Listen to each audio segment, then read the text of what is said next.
Hello, guys. Welcome to the weekly stream here. Quick question before you begin. I was getting some weird interrupts during the entire presentation, so I hope you weren't experiencing that as well. Hopefully, the internet should be good today. Well, hopefully. Anyhow, if there's more interferences, just let me know. Okay, so we're going to do a couple things in this stream. As you guys know, I won't be streaming the next couple weeks, so want to put a little extra stuff into this one. While we wait for people to come into the chat before I start going over the fifth and final OVA of Akito The Exiled, I figured let's do a quick anime review, or maybe it won't be quick, depending how long this goes. I wanted to talk about Demon Slayer. I've only done about one video, and that was a comparison between Lelouch and Tanjiro on being good brothers. It wasn't like who was better than who, just comparing the two different approaches they have when taking care of their younger sister. So I don't think I've discussed it in any other context. If I did, well, this might be a bit of a repeat. But anyways, let's get into my review on Demon Slayer. It's going to be no spoilers. Well, okay, minor spoilers, but nothing too crazy. So let's get into it. Now, if I was to summarize Demon Slayer into one word, it would be safe. Demon Slayer is a very safe anime. There's nothing wrong with that, but compared to other shows that have come out in the past, and even coming out at the same time, it's a very safe show. It doesn't really do too much different when compared to other shonen anime or other anime in general. It's also a hodgepodge or an amalgamation of different shows that have come before it. One of the frustrating things I had when I was watching the series was that, hold on, there's something in my mouth. Okay, so where was I? One of the frustrating things I had about watching this anime was that it seemed like it took a lot of things from other shows, and it was almost blatantly doing it. I'll give you some examples. So the whole the sword fighting out elements reminded me of Bleach and Rurouni Kenshin and Fate Zero. The entire premise of the story with the demons and how they were forced by Muzan to become demons in the first place, how he takes advantage of them, how when they die you realize they actually had a normal life and they're actually tragic characters. I mean, that came, well, from my first experience with that was in D. Greyman, but even Bleach had elements of that too. And what's kind of depressing is that at least Bleach is a really well-known anime. D. Greyman isn't, and a lot of the stuff in Demon Slayer already happened in D. Greyman, and I think D. Greyman did a better job in presenting the same ideas with their characters and setting. But that's, of course, just me. And D. Greyman, by the way, was never finished, so there is that. And I don't think it ever will be, even though it's a great anime, and a lot of Demon Slayer takes from that anime. And also the whole premise, right? Going back to what Demon Slayer is taking from other shows. The whole premise of Tanjiro trying to turn Nezuko back into a human reminded me a lot of how Ed and Al were trying to get their bodies back. A story about siblings who are trying to defy the laws of the world to essentially accomplish their goals. And there's so many other parts of Demon Slayer that have taken that took from other animes. And it's frustrating because I'm watching this story and I'm not trying to see this stuff. I try to turn my brain off to an extent to just enjoy the visuals because they are beautiful. But it is difficult when the story is so blatant about what it takes from. Now, there's nothing wrong with taking from different stories as long as you put something new into it. And with Demon Slayer, it does pull a lot of new things into it. But at the same time, though, it does take from a lot of stories. I'll get to more examples as I go through my review here. Now, when I first watched Demon Slayer, I watched the Mugen Train film, and I don't know why I did, but I did, and it was really good. The visuals of that film are probably the best I've ever seen in any anime, aside from what is it called? It was Violet Evergarden and Weathering with You, to name more modern shows that have come out. And that's what kind of hooked me on the story. I liked the characters when I first saw the film. The fighting was excellent. Again, I've seen it before, but still really good stuff. And then I watched the first season, and I just finished the second season which came out this season. This season of anime is what I meant to say there. So it's good stuff, but I can't ignore the fact that the show, while has good animation, good characters, and good action, it's also very unoriginal and clearly wasn't heavily inspired by a bunch of shows. And I point this out not to say Demon Slayer is not a good anime, but just that when people discuss how this is the greatest thing ever or this is the most amazing thing I've ever saw, like I feel like those people haven't seen a lot of anime in their lives because Demon Slayer is so unoriginal what it does. I mean, there's even a scene, this is a bit of a minor spoiler, but there's a scene where Tanjiro's talking to I forgot her name, the butterfly girl, like her sister that they adopt. And she doesn't know what to do with her life, so she flips a coin to determine what she's going to do, which is, I mean, that kind of reminded Harvey Dent. But putting that aside, he tells her, like, follow your own path and do what you got to do. And I was thinking, isn't that what Naruto told Hinata? I'm like, oh, they're doing that, aren't they? Just stuff like that. It's kind of frustrating. Anywho, let's get into like the story. Like I mentioned, basically Tanjiro is trying to turn Nezuko back into a human because she was turned into a demon by Muzan, who is the main villain of the story. Pretty generic villain, no offense to his character, but he seems very one note to me. I think his one so far for the anime, I've not read the manga, but I think his one major thing was that he's concerned about not being healthy or something, and if you make fun of him about it, he gets really annoyed. I don't know. But anyways, Tanjiro's trying to turn Nezuko back into a human, and throughout the story, they come up with ways how they can do it. The main method to do so is to go through Muzan, since all demons come from him. The theory is he could turn her back into a human. So that's kind of what Tanjiro is aiming towards. He becomes a demon slayer after a lot of training. He learns all the breathing techniques. He goes to final selection, meets up with Zenitsu and Inosuke, and they kind of work together on this journey. The plot is very simple, and the entire lore in the story is also very simple. Again, safe. Not bad, but safe. It's more of a character-driven story than I would say a plot one, because again, the plot is as simple as it can get, which is fine. Just again, this is not the greatest thing I ever saw, but it still has its place. The characters in the anime, this is part that might anger some people if you're not already angered as is. Tanjiro is not my favorite character in this anime for many reasons. One, he's very vanilla, like really vanilla compared to other characters. I like. Here's the crazy part: he is more vanilla than, say, Naruto, who could talk Hitler out of World War II. That's how peaceful and kind Naruto is. Like, Tanjiro is almost too perfect at times, but at the same time, he's also very imperfect, which is a weird dichotomy because Tanjiro, he struggles really hard to go through the training to become a demon slayer, but he's always so kind and gentle. And in that movie, the Mugen Train, when that kid tried to kill him, he saw his soul and it was just pure. And the guy is just, he's too, he's just too vanilla for me to really care about him. He's never really tempted by anything evil. It's always good. I'm going to save, I'm going to turn Nezuko back to a human. I'm going to stop Muzan, and that's it. Like, it's very hard for me to really like him that much in that respect. It's cool when he trains hard and you feel for him. He has a lot of moments where he feels like his training was basically means nothing. And those are good moments because we all can relate to that in your life when you try so hard to achieve something and after it doesn't work out, you spend years on it, you feel you wasted your life. And so I like those parts of Tanjiro, but when it comes to just his overall demeanor and who he is, it's kind of boring compared to other protagonists in better shonen anime. But that's that's just me. The only thing I will say about Tanjiro that is good in this respect is that because he's so vanilla, everyone around him is enhanced by default.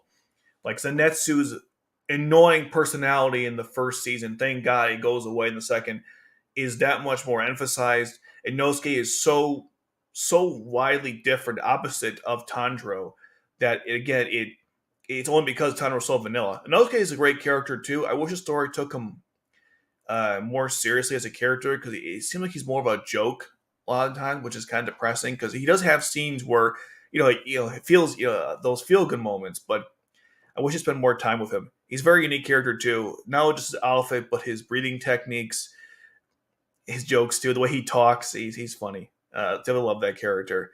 But yeah, Tanjiro. Ooh. My favorite characters are the Hashira, which is unfortunate because we don't see much of them. And not to go back into what I started with earlier, but the Hashira are basically the captains from Bleach, and the Upper Moon are basically the Espada. I mean, you want to talk about Blaine ripping off Bleach? The Upper Moon have little numbers in their eyes that ranks their from like 1 to 12. All the Espada and Bleach have a number as well. It tells you where they rank. And just like the Espada and Bleach, the Upper Moon, when they go down in rank, like it gets crossed off. And in Bleach, when the Espada became Prima, I think it was what Prida Espada, when they lost their upper rank, and again it changed the number on their body. So come on, guys, how do the people watch this anime and just act like it's so original and great when it's just not. It's good, but it's not that good. Anyways, back to the point. The Hashira are really cool, especially Giyu and Rengoku, Tenkin, and that butterfly girl. Those are the ones we see in action. There's one part where they all meet up, and it was a typical, like, they all look cool, but it was the typical trope you see in these type of stories where you have like the really crazy guy who's part of your group, the silent guy, the young prodigy who's kind of not all there, the girl who loves everyone, who's very like I don't know, flamboyant and stuff, or I guess that's the right word. She's like that girl. She's like really, I don't know. It's again, you've seen this stuff before. They're great characters. I love the design and the art style. By the way, in Demon Slayer is fantastic. Although some of the characters have like diamond eyes, which is kind of weird. I don't know. I don't understand that at all. But again, that's a whole nother element to the story. But yeah, the characters in general, I do like them, except for Tanjiro. And I wish we'd see more of the Hashira. I'm pretty sure in the manga, the Hashira have played a bigger role when they deal with the Upper Moon. And I will say, based on the film, which I think the third Upper Moon was battling, I definitely want to see more of the Upper Moon in the future anime. They look really cool, especially the number one guy. He must be insanely powerful if the third one gave Rengoku a lot of problems. Was that a spoiler? Whatever. I guess it was. Okay, so with that, the last thing I wanted to go over. The last thing? Okay, a couple more things. Okay, so the fighting in the anime is probably its biggest draw besides the animation, which I said before is fantastic. Besides something like Violet Evergarden, I haven't seen too many shows with the same level of detail for every single action. And the CGI is like, it's beautiful. So the fighting is great. I love the color, the art style, especially when Tanjiro uses the different breathing techniques, the water and the fire. Which, by the way, as a side note, I have no idea how any of that works. I went to the Wikipedia page and I still can't figure out how does breathing heavily cause like water or fire to happen. I still don't understand how that works. See, other shows like Bleach, Naruto, I don't know, One Piece. I haven't even watched One Piece, but it's the same kind of concept. Or even D. Gray Man, they explain like where the power comes from in their attacks. Like Bleach, it's it's your soul, and then Naruto, it's the chakra. Dragon Ball Z, it's chi, in chi, I believe, or I think it's chi. And then D. Grayman, it's your innocence. They always try to explain like where does the power come from. In D. Grayman, in Demon Slayer, you breathe really hard, and then you can make water appear. I still don't understand how that works. I know they all come from like the sun breathing techniques, but I still don't know how that translates. How you're able to create actual water or fire. I'm really confused about that. The only character who like legitimately doesn't makes sense, or the only character that actually makes sense in this context is Inosuke, because his techniques are just pure breathing and beast mode, which is like he doesn't do anything like flashy stuff. It just enhances his abilities, which makes sense. I'm not sure how the other ones work. It's kind of confusing. That being said, though, the fights are still awesome. The recent season had a fight with Tenkin, and my goodness, that was something to watch. So if you want to watch good fighting, that's there. And even like the whole actually, let me go back here. The one thing I will say with the fighting that's not too great is that there isn't too much story behind the battles. One thing that made Bleach so good and Naruto and things and shows like that is that when they were going to fight a main character, a villain, whatever, the villain had some reason for why they were fighting. There was some reason why they were fighting in the first place. So when the battle actually happened, it was really intense because there was so much buildup for it. In Demon Slayer, what happens in a lot is that they go on a mission, they fight a demon, they move on. There isn't really too much buildup before the fight. So while the fight is intense and it's great, there's no real beef between Tanjiro and this demon or the other Slayers against demon. It's just like, this is a job we're doing and moving on. Where other stories, they really like there's so much tension for the fight that you actually feel like why these people are fighting each other besides the fact that's their mission. In Demon Slayer, they're just doing it because they've killed demons, which is fine. Again, it's not. I'm not a big fan of that. I think for a good shonen, you want to have some build up, so when the fight happens, there's a lot of tension. The only a fight there will be a lot of tension for. Again, I don't know how the manga ends. I know it did. It did end though. Is when Tanjiro's going to fight Muzan or whoever's going to fight Muzan. That's the only. It's the only character where there's like actual tension because of the build up for it. But everyone else, it's not really there. Oh, and also I think the third upper demon too. But that's it so far. It's one of my critiques when it comes to the fighting and the story. The other thing too with Demon Slayer that that definitely deserves praise. The opening is fantastic for both seasons. It's one of the best opening songs. You had Lisa and Aimer, I believe. Aimer did the second one, and Aimer, I believe, also did the second opening for Fate Stay on Luna Blade Works. So that's kind of cool. The openings for both shows are just fantastic, though. Absolutely phenomenal. The animation again is just really good. The reason why I like the show in general, why I still think it's good, is that it has great characters. It has awesome action sequences.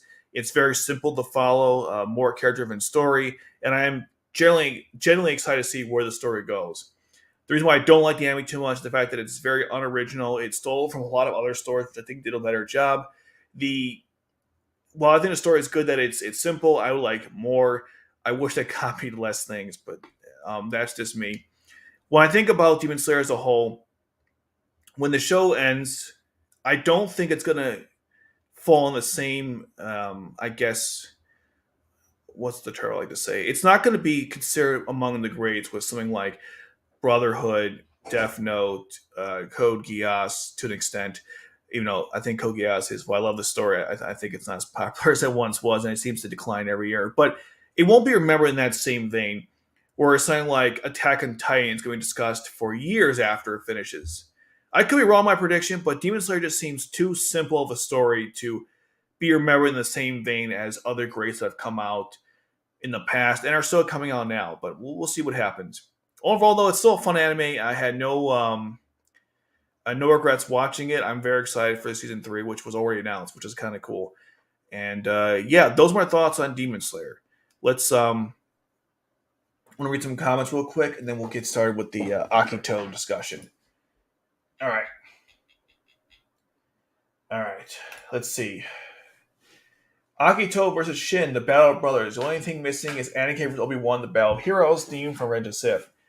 Hey, I should do an AMV like that. I'll probably get copyrighted, but still, I'll totally do it. What's up, guys? I saw the evil Suzaku is not a character yet in the game. Do you think mirror characters are coming out like Violent Nelly or King, Kind Mao, and Bradley?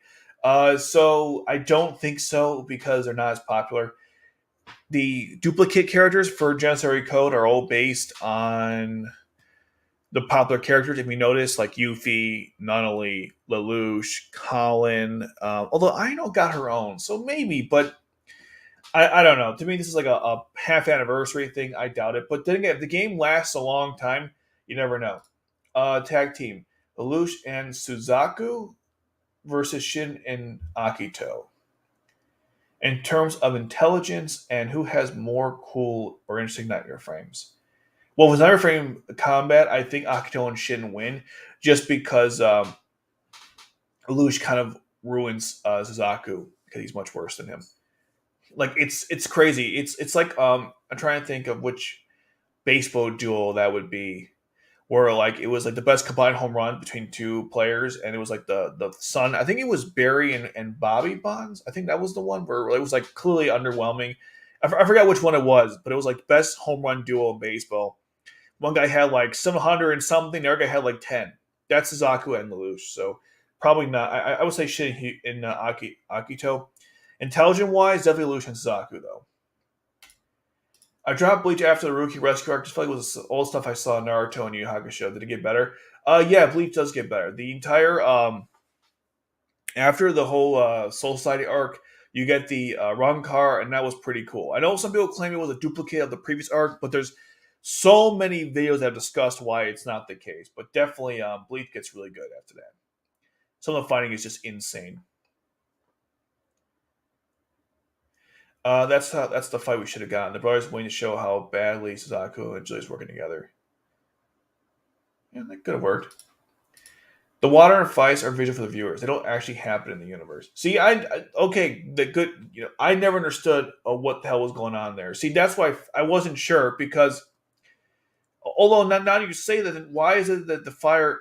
Okay, okay. So that's what I thought originally, but here's where I'm confused. If the techniques don't actually happen in real life, then why are there parts of the story where like clearly flame burned something? Like when Tanjiro used it against the that train. Well, it wasn't a train. It was the demon who took over the train. It looked like fire was actually burning things. Like a sword can't physically do that. You can't like cause that damage. There are many parts of the story where the characters do something, and there's like a remnants of whatever they summon. So I'm not sure if that's. I wish that probably is true, but there are certain parts in the fighting where you can see that there was something damaging to the environment that wasn't just a sword slash. That's the problem with that idea. Yeah, I don't know. I'm still really confused about that, but um, it's just weird because I can't think of a specific example. But when I rewatched the show, I was like, wait a minute, is the fire and water actually happening or not actually happening? Because when he used the fire technique, he couldn't breathe, because fire sucks the oxygen out of your body. So how does that work? It's kind of bizarre to me. And if they are just visual, then why would there be a water versus a fire? Like it's a little odd to me how that all works out. I don't think the show did a good enough job explaining it, especially again when the visuals when they use their techniques. I feel like they're damaging the environment based on afterwards you see like what looked to be damage to the environment. I gotta find an image of it, but it was kind of weird to me. That was my original thought though when I was watching it.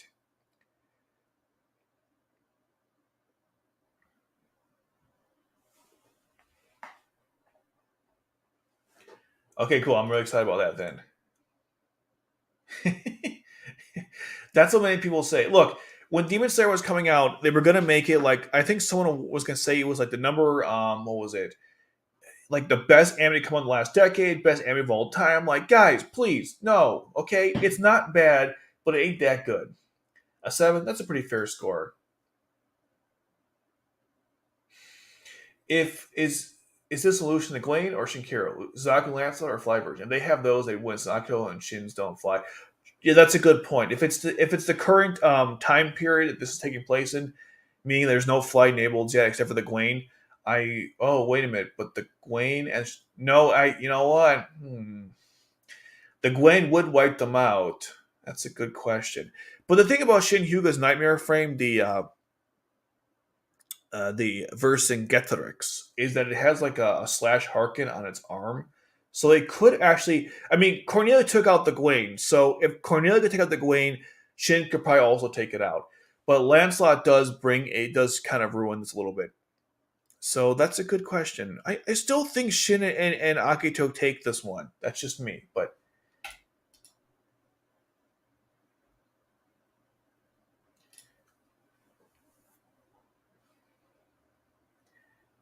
Shin's not the dumbest guy ever. He has some pretty cool techniques or strategy he comes up with to stop Castle Weisenwolf, which we'll get to later.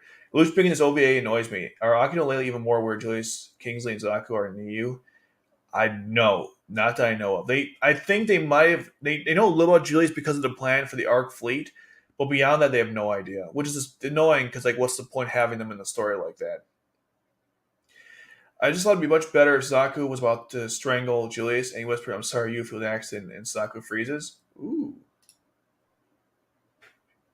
Would you say Demon Slayer is overrated? Yeah. Yeah, it's overrated. It's not bad, but it's definitely overrated. I wish people would calm the freak down and watch older shows, okay? There's a classic meme where it's like if Demon Slayer and My Hero Academia is your first anime, be quiet when the adults are speaking. It's a little insulting, but like, yeah, it's a little overrated. I just get annoyed when I watch a show that I think is better. I did the same thing as this one, and he gets no appreciation for anything it did, like D Gray Man, which I think is a great story. And again, so much of Demon Slayer was took from D Gray Man. It's crazy to me how much it took from D Gray Man, but no one seems to care. Like I remember when people were talking about Demon Slayer were saying, "Oh my god, I feel so bad for the demons, their personal backstories, and how like they're actually victims." I'm thinking, yeah, I already saw this before. Okay, it was in D Gray Man, and it was done a lot better. Whatever. Um, that's my like ranting. It's not a bad anime, but Jesus, people need to calm down. That's my point. Anyway, let's get into why you're actually here, which is I to see a balding 30-year-old talk about why Demon Slayer is overrated.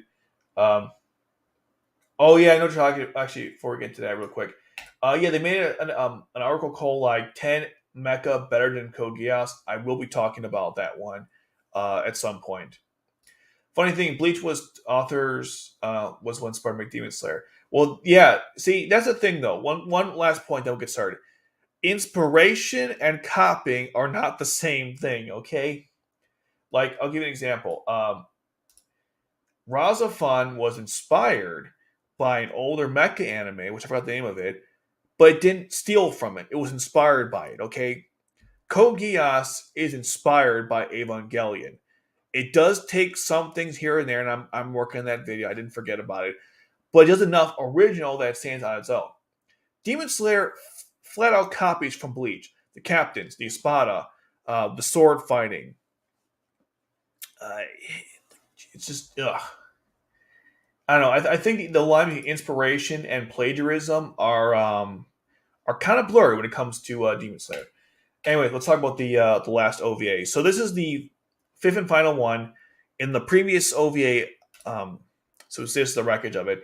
Basically, Yukiya fired from the Arc fleet an attack on the troops, the Order of Michael, to protect his friends because Yukiya has stated in that last OVA, he states it now that like he actually likes the world, doesn't want to destroy it, and he wants to be with his friends or something. He has a bit of change of personality. I gotta be honest, I'm still not buying it, but whatever. That was the direction it took with his character. Now, Aino wants to go and help out, and apparently Alexander's can't swim in water, which is interesting because I think other Nightmare Frames can, at least the Shinkiro I know of.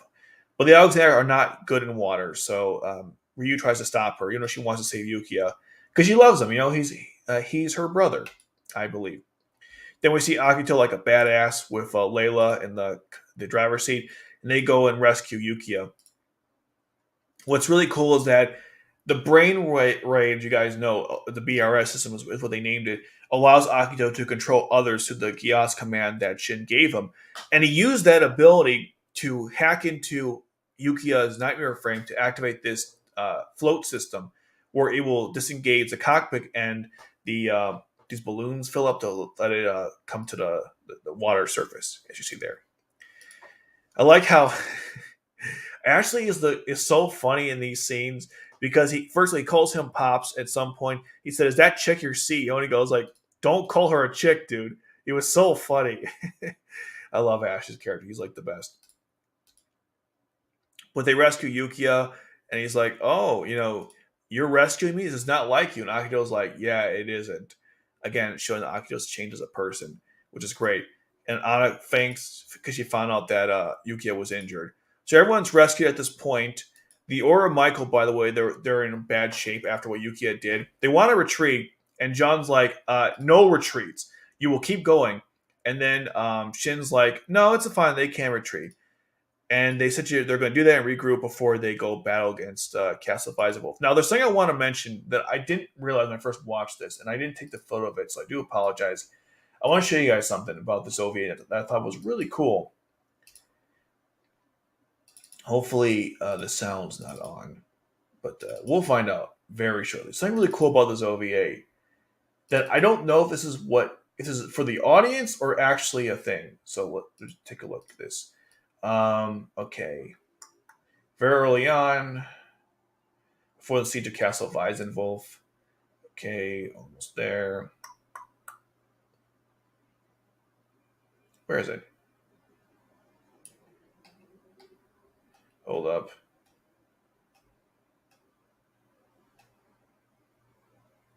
Yeah, okay. So during the episode, you see this? During the episode, Shin Yuga, you see this Gias appear on the screen, and then when it goes further, you see his. I should have done that. My bad. 1 second. Yeah, and then if I minimize this and go to here, you see his eye activated. So unless I'm wrong, but this is what it looks like from a first person point of view when your Gias activates. It literally covers your field of vision, which is really cool. I could be wrong there, but I think that's what they were trying to show you with this imagery.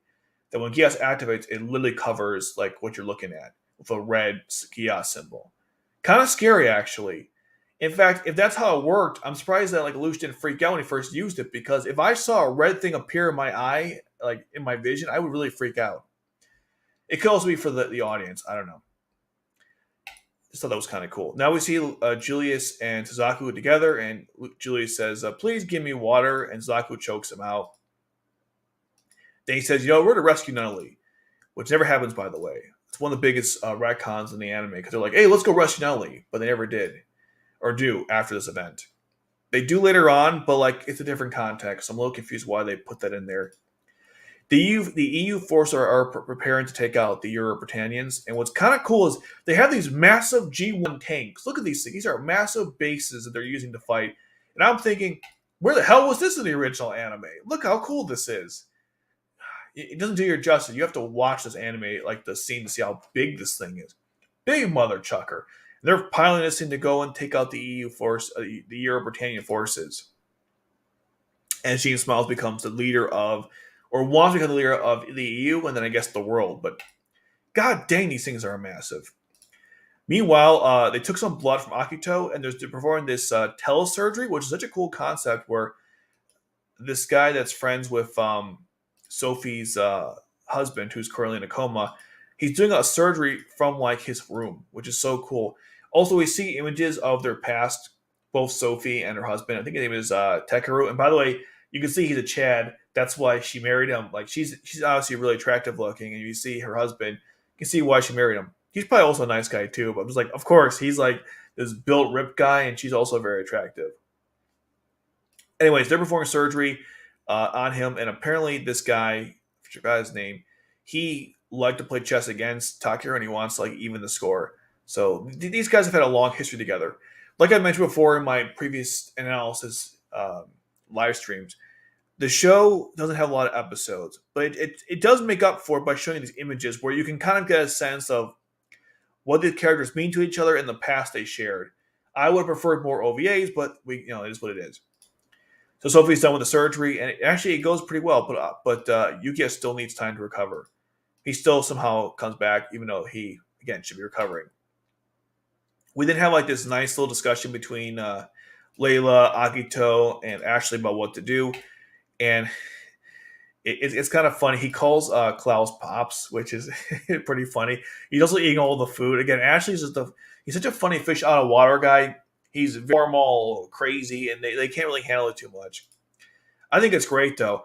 And they also give him this new nightmare frame so he can battle Shin's forces, which is also really cool. It's good stuff. And I don't have the image here, but Akito actually smiles during the meeting, which again proves how he's changed a lot. He never smiled in the first 3 episodes, for the most part. So now he's smiling all the time. He's something to fight for. He's got friends and a family that care about him, especially Layla, who's the best thing to happen in Akito's life. So this is a cool part.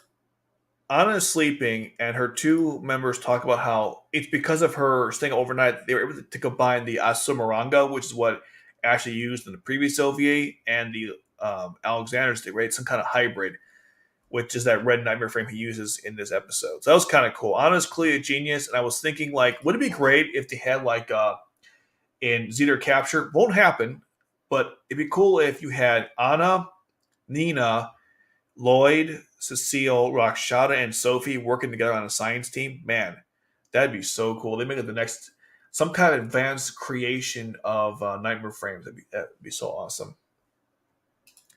Meanwhile, back at the base, we see the nightmare frames. These are Sarlin's being prepped for battle. I won't show these images because there's nudity in there, but basically, here's Jean Ro, and she's taking a shower.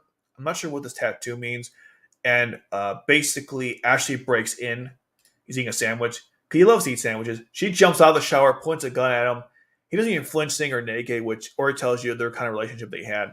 He explains how they were both orphans and they were taken in by Shin Hyuga. That's why they both like him.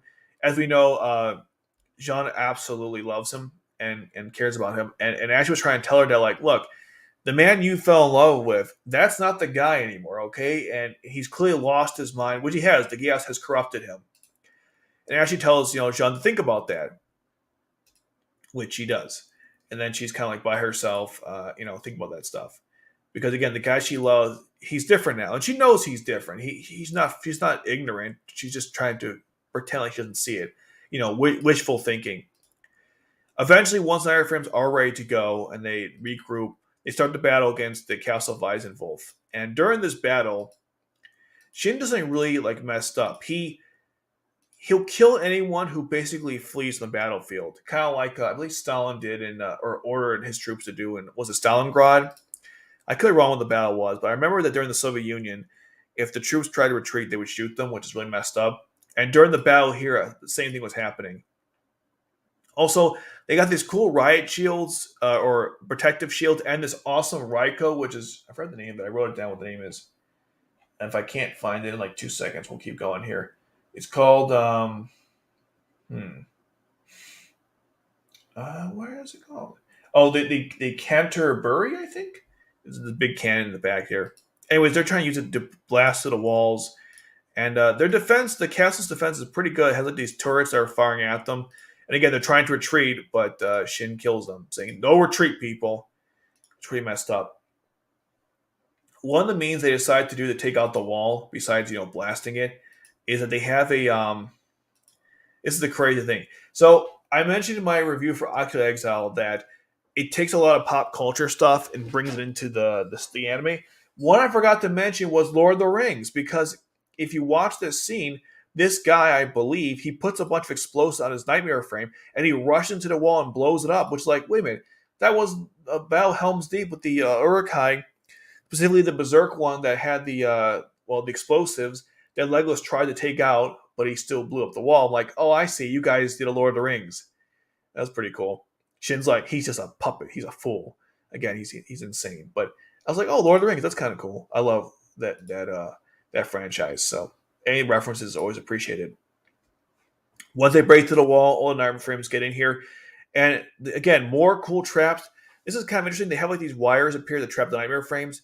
They cut them free, and then the group of Ryu, Ashley, and Akito, now in the Alexander Liberté, by the way, which is a really upgraded version of his old Alexander, go in there and take out the trash. Meanwhile, also Hamel has his troops also fighting, but their support, mainly distraction. When anything happens where they could possibly get injured, that they flee the battlefield because they're not really trained in the same way that Akito, Ryu, and Ashley are. So they're doing a pretty good job. They're taking out the different nightmare frames. But eventually what happens is, see, they're taking them out there. Ashley's having a fun time. God, I love Ashley's character. The Vercingetorix jumps to the battlefield, which they knew was going to happen. And of course, Layla's aware who's in that, which is Akito's brother. And he kind of evens the battlefield. He takes out, he first fights Ashley for a little bit, then eventually he fights Akito. And it's going not well for our heroes. They have to retreat at some point because the wall that they are protecting was being breached by the other Southern forces from the Order of Michael, so they have to go back up to protect them, which is disappointing. But this battle is very intense. I'm not sure if I made this clear yet, but this battle is one of the greatest in the entire Code Geass franchise. It just, the area they cover, the nightmare frames involved, the reason why they're fighting. I mean, you got all the elements to create an awesome and memorable battle. And man, when I watched it this OVA the first time, second time, third time, now the fourth time, I love this fight. I wish it wasn't CGI heavy, but at the same time, though, you couldn't have achieved some of these shots without having CGI. So, you need good and the bad, I suppose. But yeah, they have to retreat because, again, of the wall being breached. Yeah, again, Lord of the Rings stuff. There's a little flashback scene where Akito tells Layla here that, hey, listen, before I die, or I'm sorry, if I die and you can't bury me in his own remnants left in my body, use my rat tail to do that. Leo tells Akito, that's great and all, but I got to tell you something really important, but not now. When you get back, I'll let you know, which is obviously she wants to confess his love for Love for him, even though at this point she already did in the third OVA, but she wants to make it official. So it's a very emotional scene. I definitely enjoyed it, and like I said in my review for this anime, and I'm working on an analysis video as well. I love the way these two developed a relationship. It never felt forced. It was, even though this is only 5 episodes, they did a good job, and there was a lot of deep things going on here. Lots to talk about in a future video. Anyway, so they're breaching the wall and see evacuation. They have to get out of there, which is disappointing because they wanted to fight Shin Hyuga. At the same time, though, protect your base is the most important thing. Yukia wakes up. It's been 7 days, and Aino's been with him the whole time. Again, she really loves him. She even hugs him too, which is really adorable. And they eventually have to go into battle because they know about the plan to use the Apollo's chariots. They have to prevent General from doing that, which is the plan there. This is by the way inside of that thing I mentioned before, the Canterbury. Unlike the Raiko, this is really sophisticated. We got this cool HUD here. Looks like there could be a fourth seat, I guess. I would have loved to seen this stuff in the original series. This is, again, the problem with mequel prequelitis. You bring all this cool stuff, which we'll never see again. At least in Resurrection, they added new elements to the Nightmare frame. So they definitely incorporated the new technology, but the original series didn't. So it is what it is. So now they're firing even more fire, like a cover fire over the top of the building, which is kind of terrifying because it even hits like Akito and the Our Nightmare frame, which is, it's pretty bad stuff. So we see Yukia and Aino are getting ready for battle, even though Yukia is in bad shape, but he's got to do what he's got to do. And he even said, like, I'm going to protect my friends. I don't care about destroying the world anymore. I want to protect my friends. And I'm thinking, again, I like your character, Yukia, but, like, I don't know. I don't really believe this, but it is what it is. Now, Yukia goes in to take out the Canterbury, while Ayano goes in to stop Jean-Ro from destroying the world, which is pretty crazy. There it is, by the way, it's firing. It's a really cool gun. The Hamel's forces can't do anything to stop it, so I believe, is it this part? Maybe it's later on. Okay, it's definitely later on. So they can't do anything to stop it, but Yukia will come in later on to assist them. Meanwhile, all the Nightmare frames, the Sarlins from the Order Michael, they go up the wall to Slash Harkins, which makes you wonder what's the point of the wall in the first place if they can use Slash Harkins to get up it. I would think they'd put something else in it to like defend the wall. In fact, what kind of confusing was they blew up the wall when they were trying to climb it. And I was thinking, why just put something at the top that prevents Slash Harkins? Like either cuts the wire or electrocutes the wall, something. Like blowing it up seems really counterproductive. But that's the tactic they go with. Then they fight a bunch of drones, which are absolutely worthless. They literally take them all out. There was like a can they were firing, but again, like it kind of helps, but the drones were just there for cannon fodder. Hell, even this Spartanian soldier was able to take out one of the drones with like some kind of whip of some sort, not a whip, a slingshot type of thing. So they weren't that powerful or effective. The troops actually break in, which things become really tense. And you see they're putting guns on, or they're loading their weapons because they could break into the building. That's how bad things are getting in this episode. Really tense and awesome stuff. Well, not for them anyways. Then we see Apollo's chariot, and again, it's about to be launched very shortly, and John is doing all this stuff. And you see her face here, clearly conflicted. She wants to do whatever she can to help Shin Hyuga. At the same time, though, it's like, but this is clearly the wrong thing to do, and she doesn't really want this. Aino breaks in. She tells her to get out of her nightmare frame, which she does, and says, like, put your hands in the air. She meets her, and she goes, oh, wait, you're the woman that Ashley mentioned.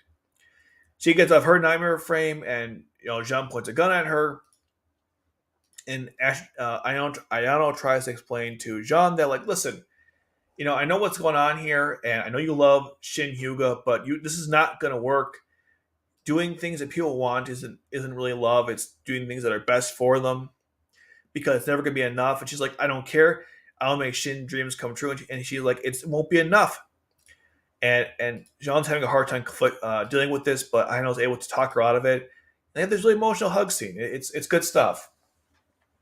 Considering what happens to Jean and this OVA, it's unfortunate, but it's one of the tragedies of the whole OVA. I love this scene though. This is one of the best in the entire series. So good.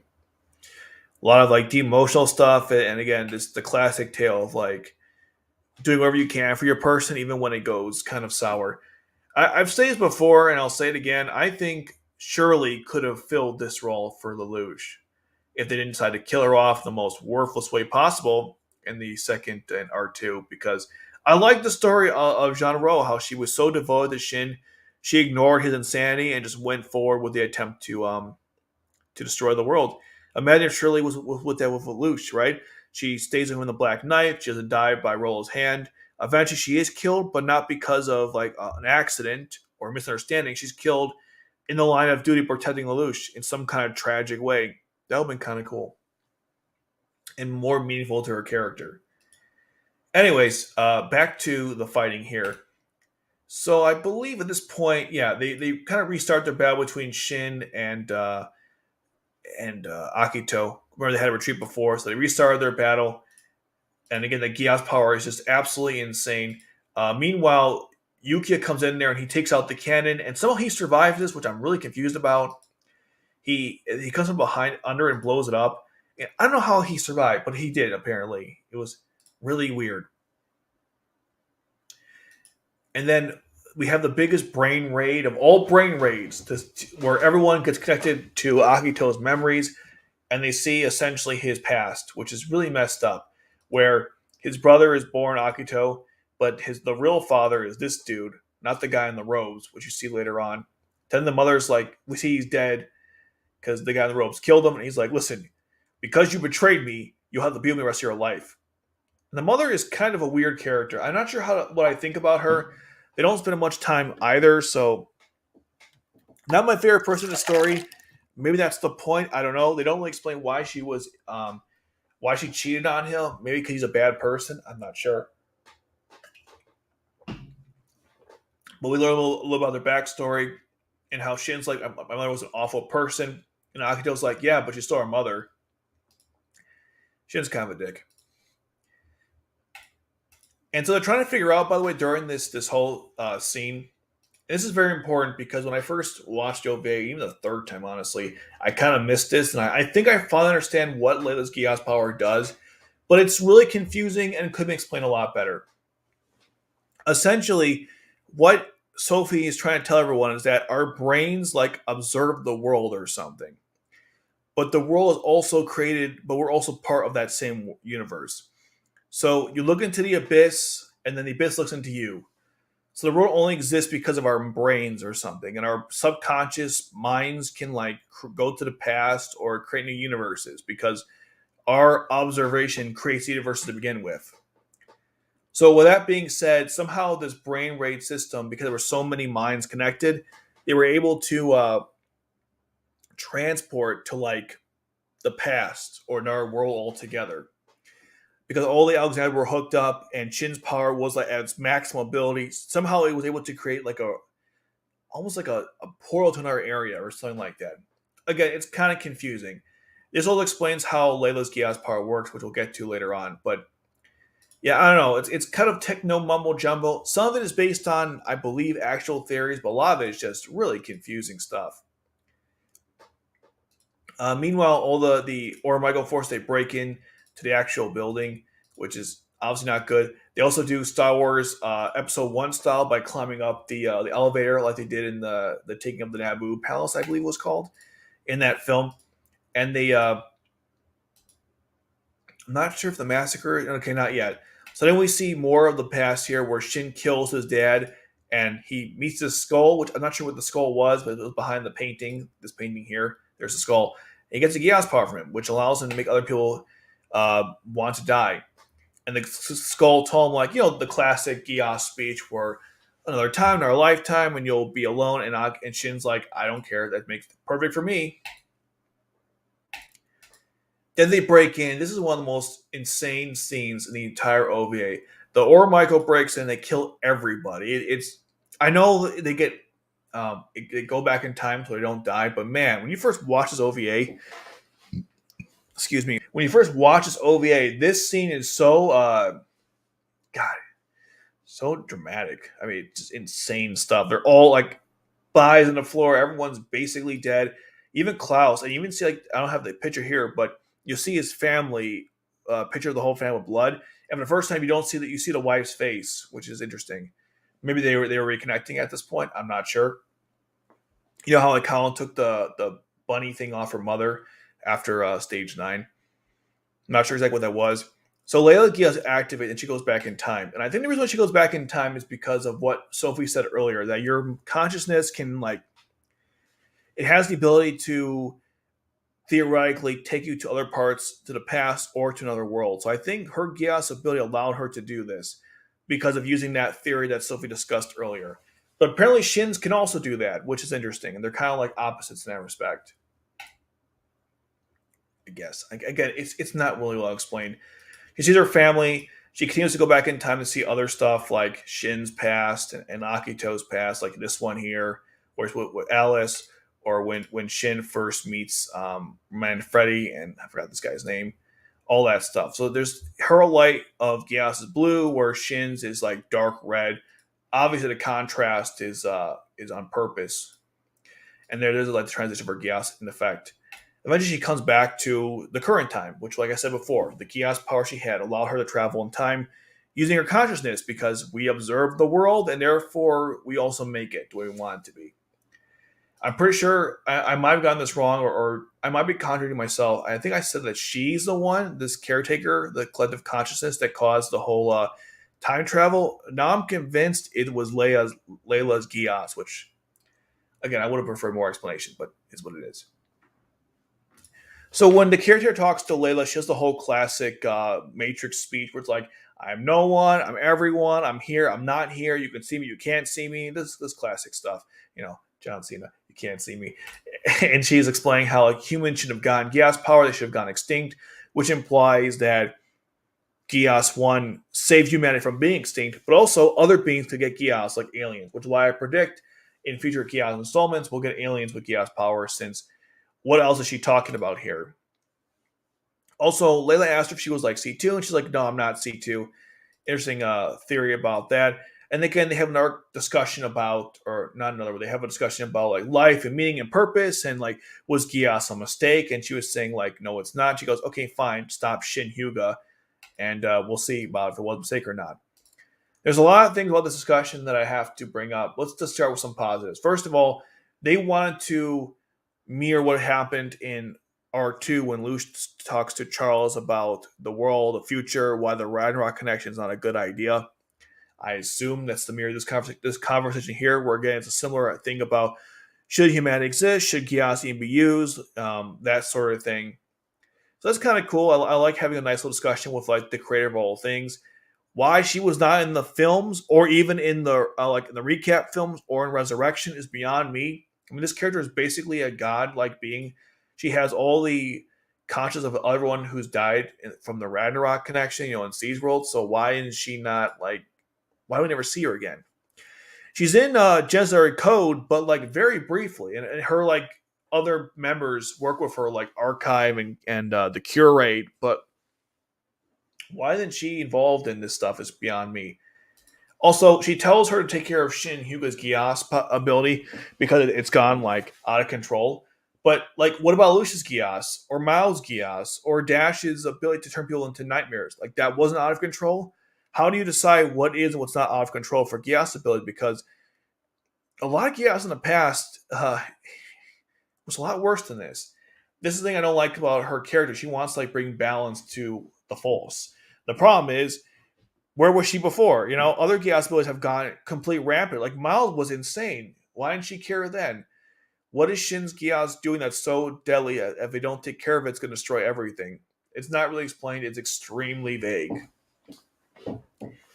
It's one of my critiques with the scene. I think it's well done. I love the design of this character. It's like she wears everything Gias. Earrings, hairstyle, clothes, shoes. Everything about her is pure Gias. I love that. It makes sense, but you guys got to do more than stylizing her and giving her like nice words and expression. Really explain her motivations and what she wants, which they don't. So Layla comes back. She's able to come up with a plan to save everybody. Basically, they put some like a fluid to prevent the doors from being blown open. She talks to the outsiders to make a deal with them so they won't kill them. They could have like gassed the room, but she's like, let's just talk to them and call a truce or something like that, which she does. Also using her last name, like her father's last name, not Macau. Meanwhile, we see the continuation of that fight from before because they came back, by the way, which I'm still confused exactly how they came back. Did Layla's Giaz bringing them back, or were they done with their flashback? I don't know. Anyways, their consciousness like brought them back to the modern time, I guess. They have this the fight between Shin and Akito keeps going on, and the more it breaks out, like at first Akito has the upper hand, uh, but then Shin gets it as the battle progresses. Before we see that though, Layla's Gias activates. Now this is kind of strange. Like after she's done talking to like the Aura Michael members, her Gias activates almost against like she has no control over it, seemingly because she's surprised. And she talks to Akito about this photo and how apparently it means something to her or to him because he liked the girl in it, which looked like Layla, which I don't know what that's supposed to represent. Again, a lot of interesting ideas and theory, but like poorly explained stuff. I'm like, okay, so like is the blue person the mother? I don't know. Yes, Layla's very pretty. This girl is very pretty. I don't know. I'm a little confused what the symbolism is there, but that's a very important part to it. So after they're done talking to the troops and they surrender, the battle continues on between Akito and Shin. And like I mentioned, Akito has the advantage. Then Shin just starts to go like completely insane. He uses the cool technique of his axe, and then eventually pulls out a lightsaber. I'm not sure if it's here or not, but I thought that was kind of cool. He's seeming about to kill Akito here. I believe it was at this point. Then Ryu jumps in, takes the shot for him. Then Ashley tries to fight him. And then the lightsaber. Look how cool that is. Shin pulls it out of nowhere like an RKO. I mean, he's got the cool shotgun and the awesome axe, and then bam, the green sword of death. I love the lightsaber. I think it's really cool. I'm not sure if there's anything like that in Resurrection that I know of. It would be cool to see more of that in the future. Again, this anime, this OVA brought a lot of cool ideas that I'd like to see in future stuff. Like space travel. How cool would that be? So it's not going well for Ashley. I mean, basically, Shin demolishes him with almost ease, the greatest of ease. And then we see the building exploding, the castle of Weisenwolf, because Leia's like, we're going to abandon it. She runs to go and fight to find Akito. And the two nightmare frames, they get into like a bit of standoff.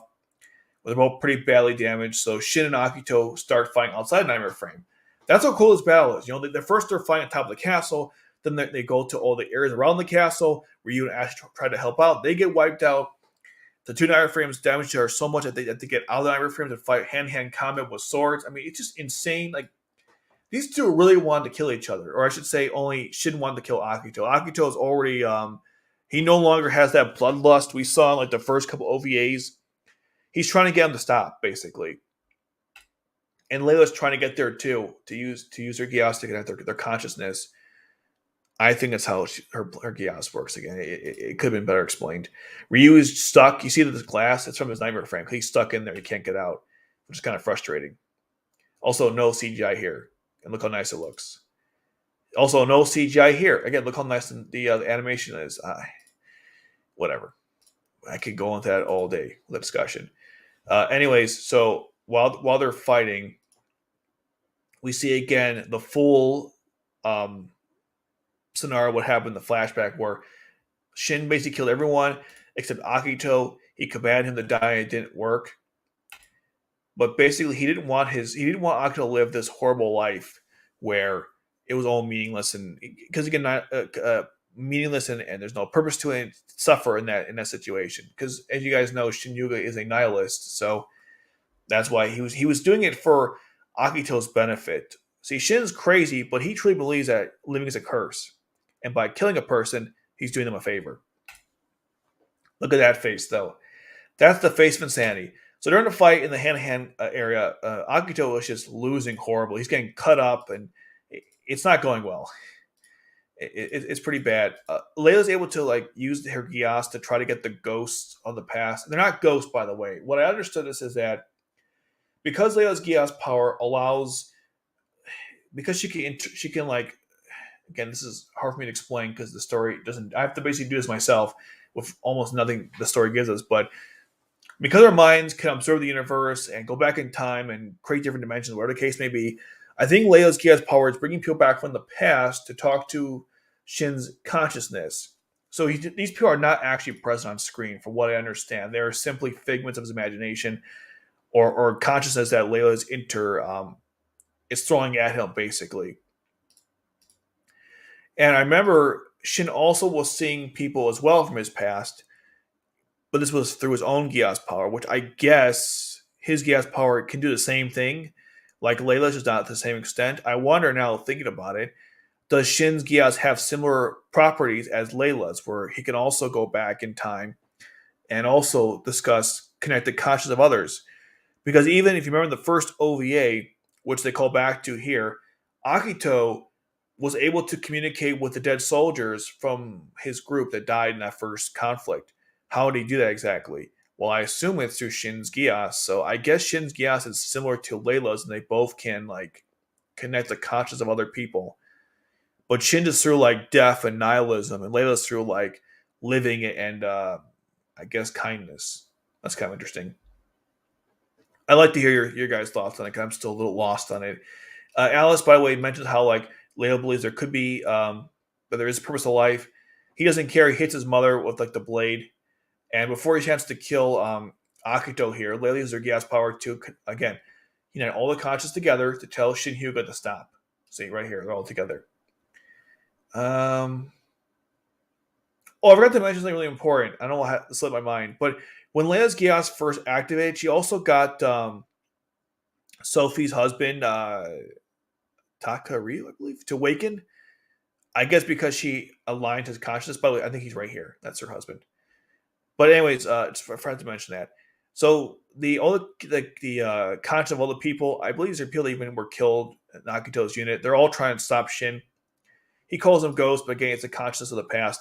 We get to like probably the most depressing scene in the entire OVA. He stabs Jean Moreau, who shoots him, and she freed him of his suffering, but she also died in the process. It's such a sad. I can't watch this without like getting a little upset because it was so unnecessary to happen. But Shin just had he couldn't overcome his demons, so Jean freed him from it. It was pretty bad.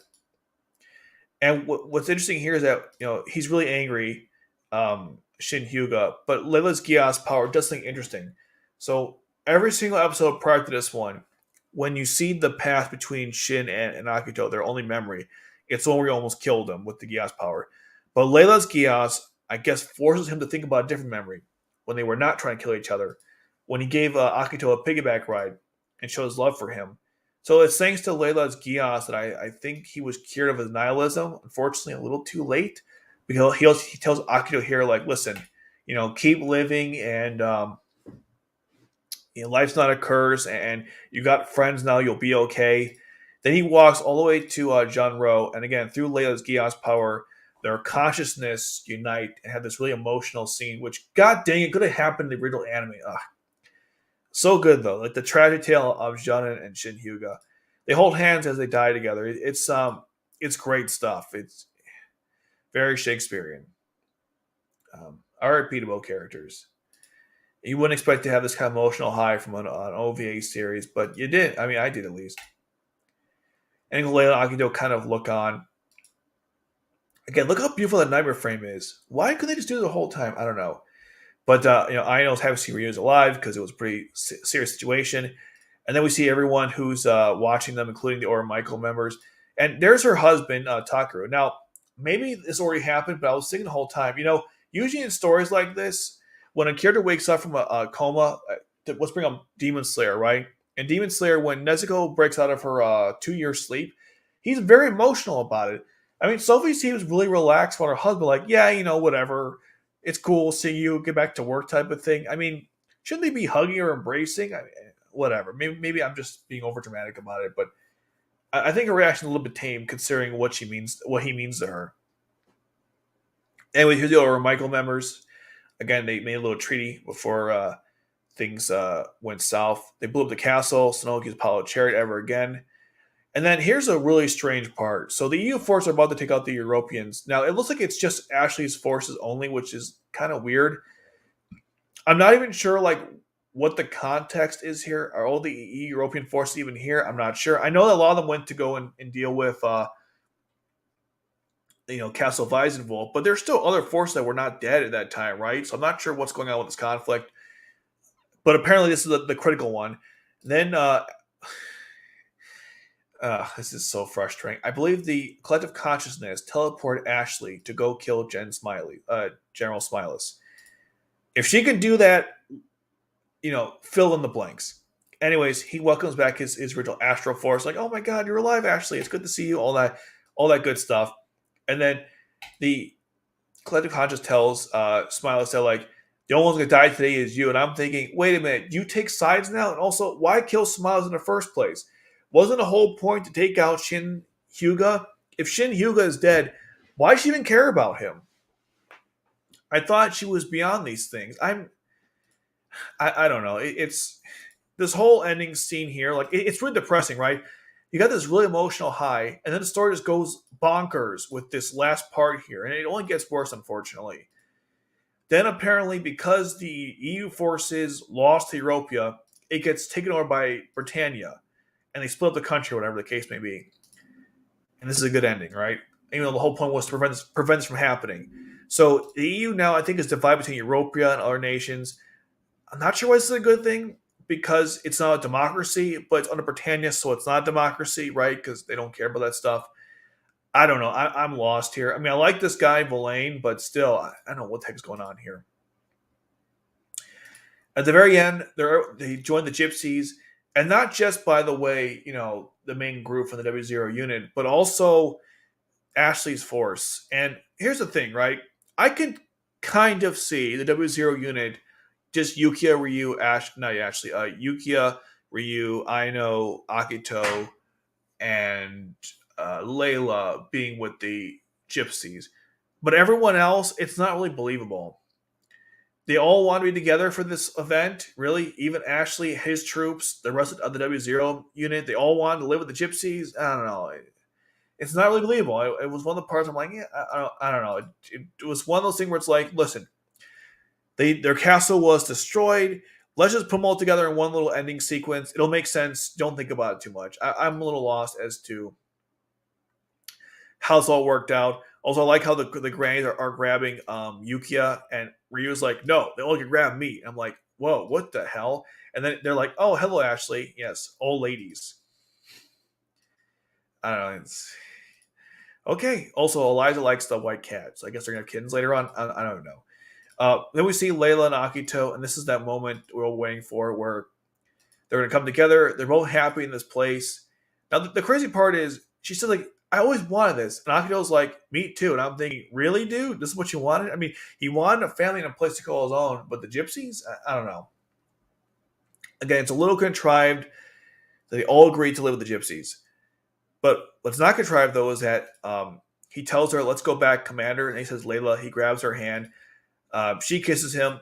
It's a great scene, and everyone's like, "Oh, they're in love now." Aino's like, "Ooh, that's great." And they all walk back to them, and the OVA, for the most part, ends. Here's everyone together. By the way, the Astral Forces, and there's this guy too. This is that guy who locked them out in the first and the third OVA. He joined them too. Of course he did, right? Like, what? I don't know. Just crazy stuff. And then we get to the last part where Rollo saves Julius Kingsley. He tells him that Charles wants to go see you. And I'm thinking, dude, where the hell were you this whole time? Then the OVA ends, and that's Akito The Exiled. A mixed bag of good and bad stuff for sure. Mostly positive things, but man, this last parts of this OVA are just not that great. I will be right back. I need to hold on. I'll be right back. That's all I'm going to say. Okay, I'm going to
Okay. By the way, I was thinking about something. Tengen in Demon Slayer, when he uses breathing techniques, he's able to create like some kind of sonar detection system where he saw that people in the upper floors were not like there anymore. They vacated the building. How did the breathing techniques allow him to do that? That's an example, by the way, of the techniques doing things that don't make any like they're beyond simply breathing. Like if this Tengen had just a really good ears, how's he able to know that the people above him have evacuated the floors? That's what I'm talking about when I say that like the breathing techniques are kind of strange. Anyways, read some comments. Mm-hmm.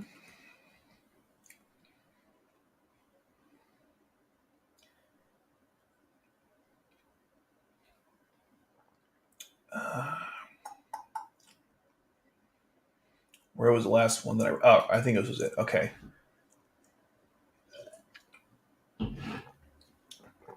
No, not that one.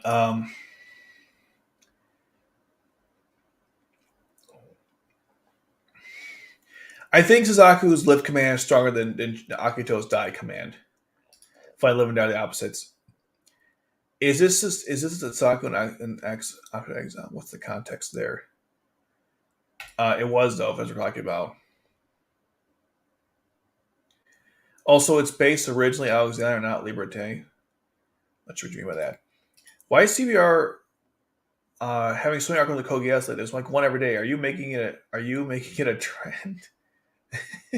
I don't know.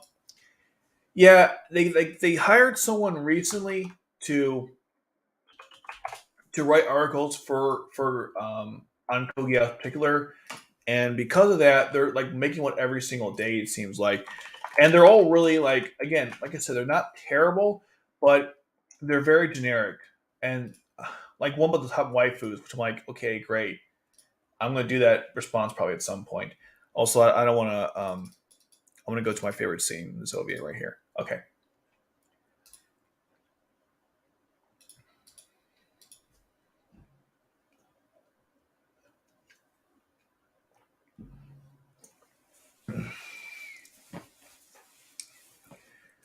That's a good point. So are they retconning the story? That's what I'm confused about. So Shin can see Gias from his eye, but Lelouch couldn't. That's kind of weird. They should have been consistent with that.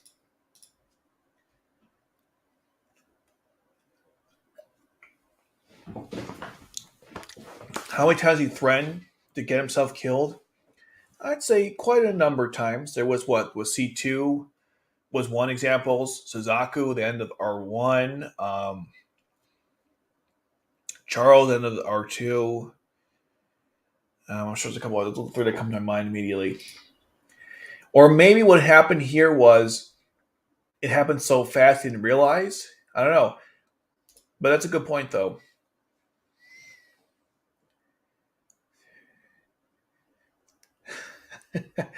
It's kind of gross, but you're right. I don't know. Yeah, I was doing the same thing. Ashley is way better than Tamaki. Are you serious? It's not even a question. Of course she's better than Tamaki. Ashley's a great character. We needed more of him in the story. Okay, sure. Six times. Good point. Zero Requiem. Yeah. Oh, I forgot about that one. My bad. Does Shinji have gas in both eyes? Doesn't mean his mind really accepted who he is. Or he used it so much that he used it so much that it grew to the next level. Like C2 said, the more you use Giaz, the stronger it becomes. That would be my assumption with that one.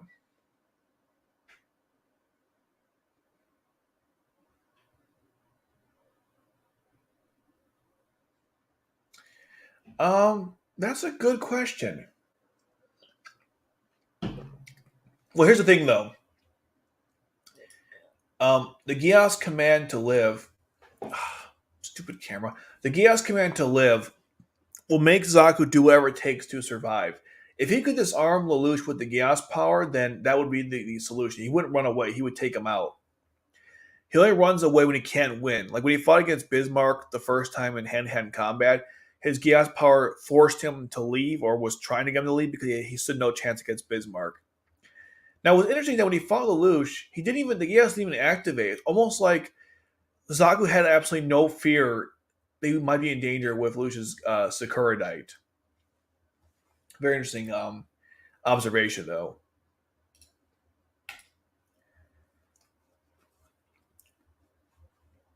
Yeah, they were distractions only. Completely agree.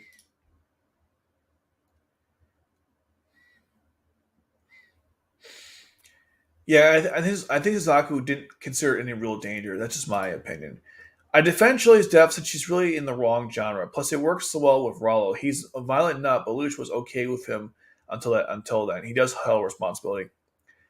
I think it could have worked in this story. Basically, Shirley could have been like an obsessed lover over Lelouch, and she tries to defend him and do whatever it takes to make his dreams come true, even to like the dark aspects of Lelouch's character. If you're talking like a simple romance high school story, I agree, but Shirley could have evolved with Lelouch if they kept her alive. That's the problem. They didn't even like consider the possibility. They just killed her off.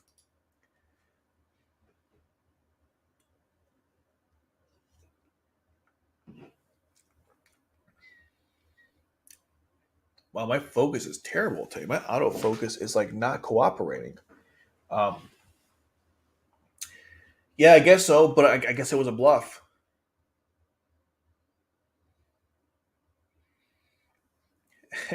Indeed,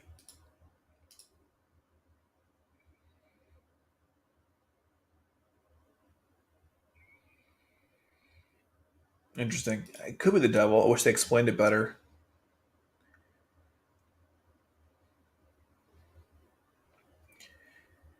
That's also a good point. Yes,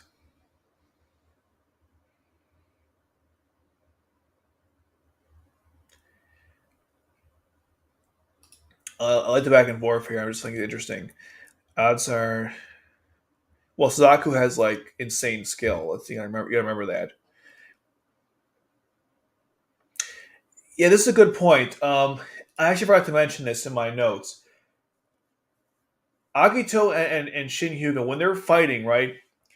Shin Hyuga is very European. I don't think this the story was trying to like make a statement about it, but Shin Hyuga is Japanese, right? But his entire fighting style, his weapons, the nightmare frame, all of it is very European. Very what's the term? It's simulated. And Akito uses the Japanese katana because he has to give his heritage, where Shin Hyuga abandoned it. I don't think the story was even commenting on that whole dichotomy, but that's a very good point. I'm not sure why. It's in my notes here. I'm not like just like I'm agreeing, but I also had notes about that when I was where was it?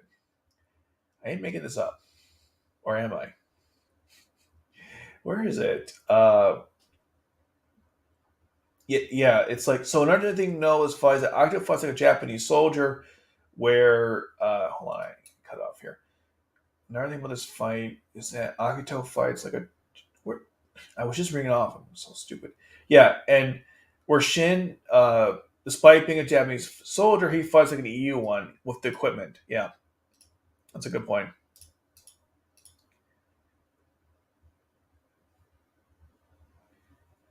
Yeah, well, I'm sure that's the reason, but I think they could have done something with it. You're right. They could spend more time detailing it, but CGI is cheaper. That's why they do it as well. I like your video on Lucius alignment. Do you think it's fair to say R1 Lucius is a villain who fights worse villains while R2 is trying to do better?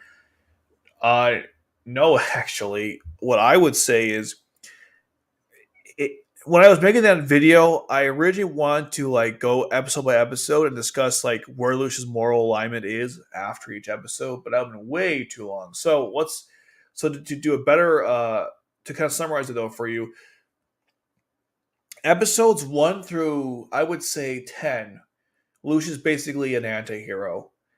vigilante, right? He's not hurting anyone, but he's breaking the law to help other people out. Pretty much a good person. Then from like 10 and on, he starts doing some awful things, like he killed people in Narita, and then he kind of slowly devolves into a deeper anti-hero. I don't know if I'd call him a villain. Of course, after having two Yuffie, you can kind of call him a villain. So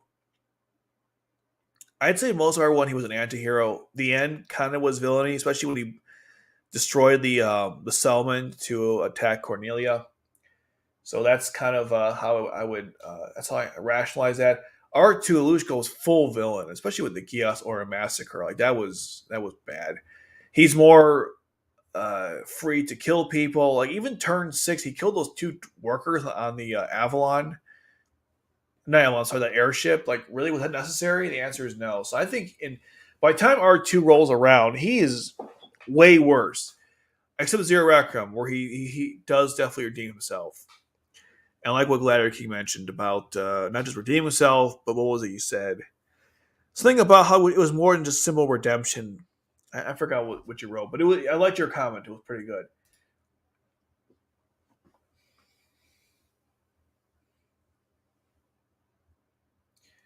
That would have been a cool twist. That would been awesome if they did that, but it never was explained. Again, Akito's got great development, good characters, good setup, but nothing else. You like 3 Days Grace? I love that band. Man, when I was like 10 years ago, Jesus, 10 years ago, I used to listen to all their songs all the time. I think a couple months ago, I listened to their music again, but yeah, I love 3 Days Grace. Nice reference. Jabba the Hutt, welcome. Oh, oh, oh, oh. Ah, oh. Sorry, that was cringy as hell. But is this new? The live stream, yes. This OVA, no. It came out in 2012. Doesn't get talked about much, which is why you might think it's new. And also among the Kogias fan base, it's not really well known, which is kind of sad. Yeah, I don't know. Pierre, that's his name. Ugh, Pierre.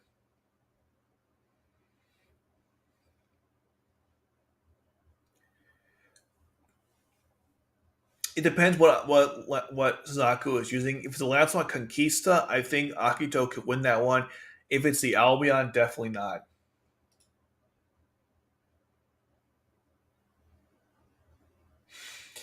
Um, sort of because didn't Roll's going to kill Nunnally though, and okay, we'll say sibling lover, but Rolla was going to kill Nunnally, which was Lucia's goal. So no, Rolla was obsessed with helping Luch fulfill his dream, which was to like give him a purpose in life. So a little different, but I like the joke though.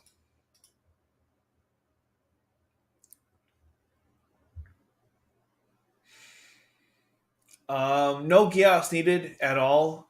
BK's yes. Die protecting him, no. She would die in like I had two ideas for this. Either she dies in like one of the conflicts and Zaku kills her because she's gonna do something really awful. Kind of what Jean Roll was doing here, like blowing up something serious, like saying a Paul's chair to Pendragon.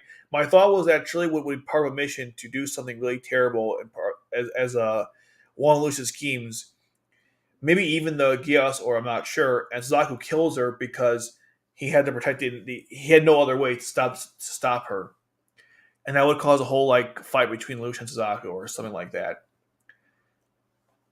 She wouldn't die protecting him. She would die serving Lelouch in some messed up way. You know, kind of what happened to Taka almost in Death Note. I kind of like that dichotomy there. Only I think Shirley's better than Taka, but the same type of thing. Or what happens is Shirley doesn't die, and Lelouch does, and she has like his child or something, and that's in our that could be in our subplot too. But it would have to be like several. I would do like a time skip where after Lelouch marries Shirley, a year passed and they have a kid or something. Because otherwise, it's kind of weird because they're only 18 years old. But then again, it's kind of weird. That's what I'm trying to say there. Trying to say there. Okay. I'm like all over the place today. We can all agree that if Shin fought Zaku, the Lancel would get wrecked. The base, absolutely. Original series kills main character. Akito kills main villain. Oz manga kills main character. Love interest. Resolution no killing. Well, what about what about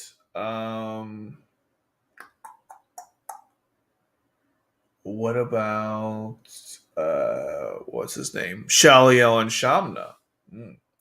Do you have a hat? No, I don't have a hat. I do, but I don't generally wear one. Oh, because I had bald in my head? Dude, come on. Grow up. Okay. I forgot what happens in Renya. Dash dies, but everyone else lives. Spoiler alert. Okay, you've been warned. Yeah, Dash dies. Oh, and so does what the hell is her name? The girl he was trying to resurrect. Whatever. I can't keep losing in my head. But yeah, no one else dies. I think one of the a couple of minor people died too, but no one major. Oscar versus Detard. Hmm. Uh, I think Detard probably, but that's a good question though. Good versus battle. Again, as I said before, if Lucia is in the resurrection style, he would have doubt been a hero, since the game doesn't have a purpose to lie anymore. Well, at that point, yes. My combo Zero Requiem was about Lucia finally taking responsibility and fulfilling his promise to me at Zero. Yep, that's it. That's the one. That's right. It was a good comment though, by the way. I really liked that one. Hello there, Sun Candy. Welcome. What is your favorite ship in Code Geass? Ooh, good question. Finally, something I can't answer. No, I'm just kidding. Hmm. It's kind of like a. I have like a. I really like the three ones I like the most are Akito and Layla, Lelouch and C2, and Suzaku and Euphemia. I like those three the most. Of those three, I kind of like Layla and Akito a little more because I know it sounds kind of weird. I like them a little more just because of how they complete each other really well and how Layla saved his life from the evil within. How Akito had no desire to live anymore. He just wanted to kill his brother and be done with it. He was a vicious, angry human being who thought everyone was against him. And Layla showed him a kinder world where it's not like that. And she also helped him have a last moment, a good last moment with Shin Hyuga. So I like that part too. And they had like a lot of deep moments. See, two and Lucius is also great as well. Like they also complete each other. But oh, the impact that Layla had on Akito, you can't really understand how important that was to his character. Maybe that's why I feel that way. But yeah, I like a little more in Lucian C two. But that's like really hard question though. Of course, we're not talking about regular Lancelot in both R1 and Akito. Liberté should beat Lancelot. Yeah, the regular one, right. Uh, Not the Albion, I believe. Yeah, that was a good point, too. Mine is the BFA 1000 Avalon. Oh, that's funny.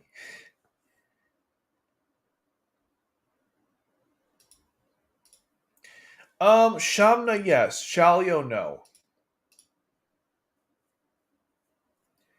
Hatelia, that was her name. Thank you. Forgot her name. Yeah, it was just he got what he wanted, but he died anyway. So I don't know.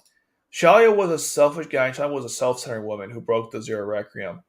Yeah, but I understand their perspective. I kind of understand like why they did it.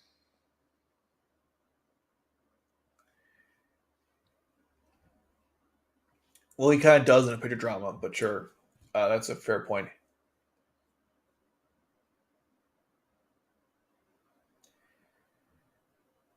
Update: Red Darkness. Rania main manga character dies. No, Rania doesn't die.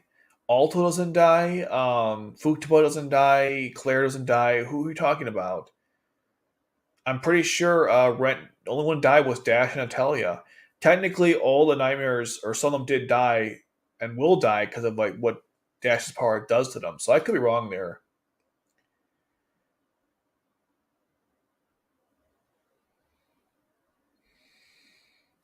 Khan versus Jean in terms of Gurren versus the Grouches who's been more loyal to their boyfriend.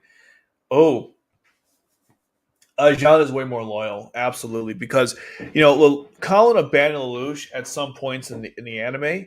Jean never abandoned Shin Hyuga ever, even when she clearly should have, and I wish she did, but she never abandoned him. Where Colin has abandoned Lelouch several times in the story, so definitely more loyal than Colin. In terms of like who would win a battle, um, I definitely Colin would win because the Radiant Wave Surger is such an OP power. I mean, the Gracious has no offensive ability besides swords, and I mean maybe she can cut off the arm, but if she can't cut off Colin's arm, I think she's screwed. Although she has a vibrant, Colin has a vibrant wave sword too, or master blade. So yeah. Oh god, I don't want to crush Akito. Yes, it would. You think of some of the relationships, how despicable. Well, if you're talking about that, then I think the best ship then, if we're talking about like mech stuff, is probably what would be the best ship in mech stuff, or just Code Geass Nero. I think you'd probably have uh, the Gurren and the Fly Enabled version. I think that was a really good ship. I like those two together. That was kind of cool. The hmm. Oh, you know what the best one is? The Vercingetorix with the Pegasus wings it gets. That one night for you guys told me about. That's the best ship in Kogias. You said Dash died. Isn't he the main character? Yeah, but he was the main villain. Sort of. Antihero. It's confusing. He was a main character, yes. Fair point. But he's not like Orpheus or Olderin. He's not Akito or that level. But yes, that's true. Technically, what's his name? That guy who is the guy who runs the. What is his name, man? Talk about like forgetfulness. The guy who was like Charles and Schneisel in Reign of Darkness. He's actually the main villain. He's really evil, and Randy Dash kind of goes back and forth. I would say any future sequel in a month-long time skip between Lelouch stopping Ragnarok connection and taking the throne. His enemy research was not going to see too. That is, I believe, Lelouch Rebellion RE. Gawain or Shinkiro? I believe I put the Gawain. Oh, Shinkiro actually. Yeah, Shinkiro then Gawain, but that's a hard question though. Wait, the villain? Yep. Okay. I think we're good on that. You know what it's time for?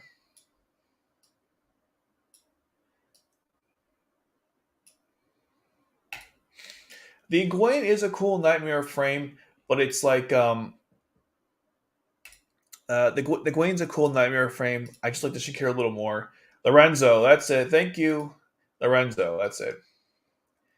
Lelouch Rebellion RE is a manga series that takes place right after he becomes Emperor of Britannia. You don't like the Shinkiro? Oh, that's okay. That's fine. For me, Shinkiro is really cool. I love how it can transport and go underwater. It fires the Hadra cannons from the arms. I like that stuff, but that's just me. It's cool. Not everyone likes it. I get it. Yay, S rank for the 5,000th time. Um,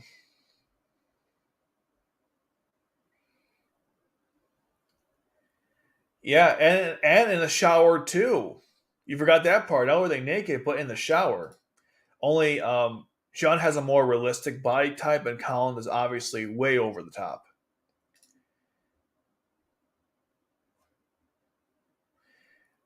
Lancelot, Grail, and High Grail are two separate nightmare frames. They are? I guess so. Gwaine Sulu's reference to give you a C2. Yeah, well, C2 is not with much anyways, so. But well, they're in the R2 anyways. Not too much together. But that's a fair point. Hope you guys like this whole thing of C2 with Lelouch here.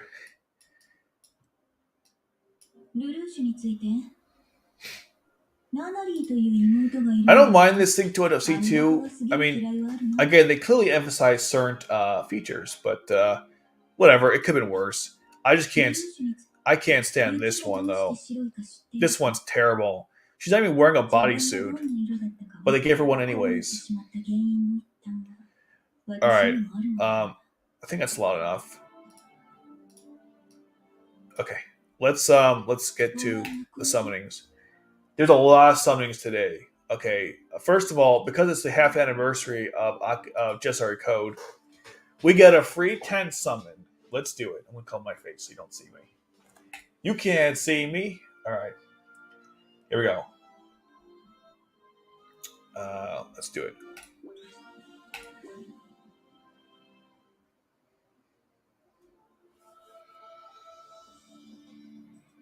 Okay, Gigi, C2? Nope, no C2. Oh, we might get a 4 anyways. Those eyes. Okay, let's see what we get.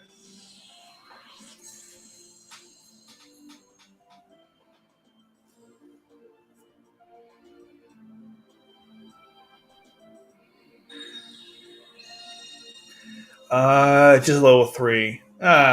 Lame. Lame. Great. Klaus. Let's see. Tamaki. Yay. Tamaki. Sayako. Ogi.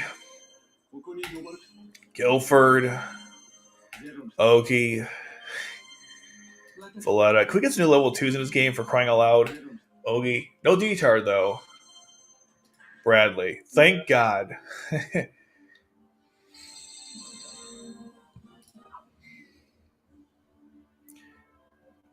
Shinkiro gets his butt kicked all the time.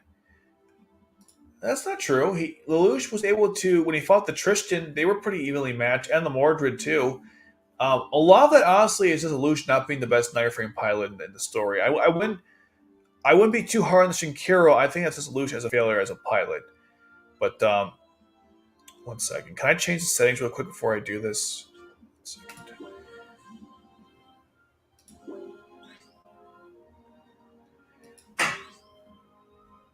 1 second. Let me get these off here.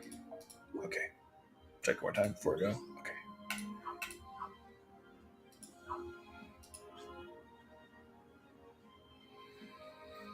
Bradley's just being an asshole there. I don't agree with him. Kogias fan like Gwen because it's probably C2. True. Look, it's got a very also the Egyptian design of it too. I agree. It's iconic.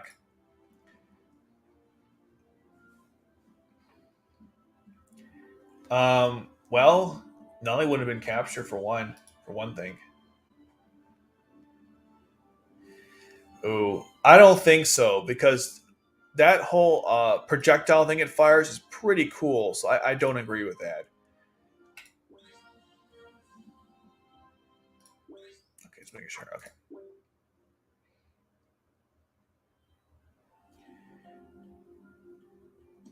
I definitely don't agree with that.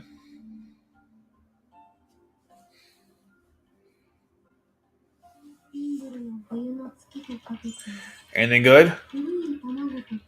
Garbage. That's kind of cool. No fours though. Not only Bitul, Cornelia. Let's get a move on here. Toto. Next. Swally, whatever her name is. Swashy, whatever. Squashy. Valletta and Ogi, really? Oh, piss off. I don't even care anymore whatever else I get with this. Wait, I got a 4? Oh. Okay, I didn't even see that. I am dumb. Okay. Let's go to let's do some 10 level 3s. Was there a set number of knights around? No. There's like 13 at one point in the level 4 time. Maybe not. There were 13 with Barbaros and Running of Darkness. I believe that once he died, they went to 12. As far as I know, they don't have a set number. It's whatever they fill up, I guess. So, yeah, we're getting a 4. Mm-hmm. Finally. And a bunch of 3s, too. This is a good summoning. A new character or a good one of what I have already? Let's do it. Lots of Bradleys today. Lots of Bradleys. Piss off, dude. No one likes you. Is that birthday Lelouch? Oh, it's Akito. I don't like Akito. I mean, I do, but in the game, he's kind of. Game doesn't like him too much. Still cool, though. I'll take it. No Detard. Did we get Detard? I don't know. I think we might have got one. Toto, awesome. I love Toto's character. Guilford, I don't think we got Detard yet. Psycho. Cornelia, awesome. I love Cornelia's character. Detard, welcome. Missed you, buddy. Luke's. Got some more Luke's. Not bad. Not bad stuff at all. Cool. Alright. How did V2 know not only was it Ashford? Did C2 tell Marion and she told Charles that he's his brother? I don't know. That's a good question. How did he know she was there? I guess Charles somehow? It's a good question. I'm not really sure.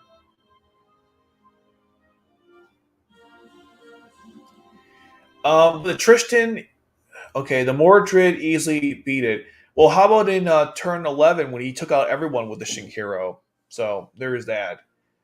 The Mordred didn't easily beat it, but it was definitely getting through that shield. That's true. Oh, a brand new character. That'd be kind of cool. Maybe in the future they'll do that. Shirley versus Asahina from Razafan in terms of death scene. Which impact more on the story? Lush, Ayano, importance, Ayato.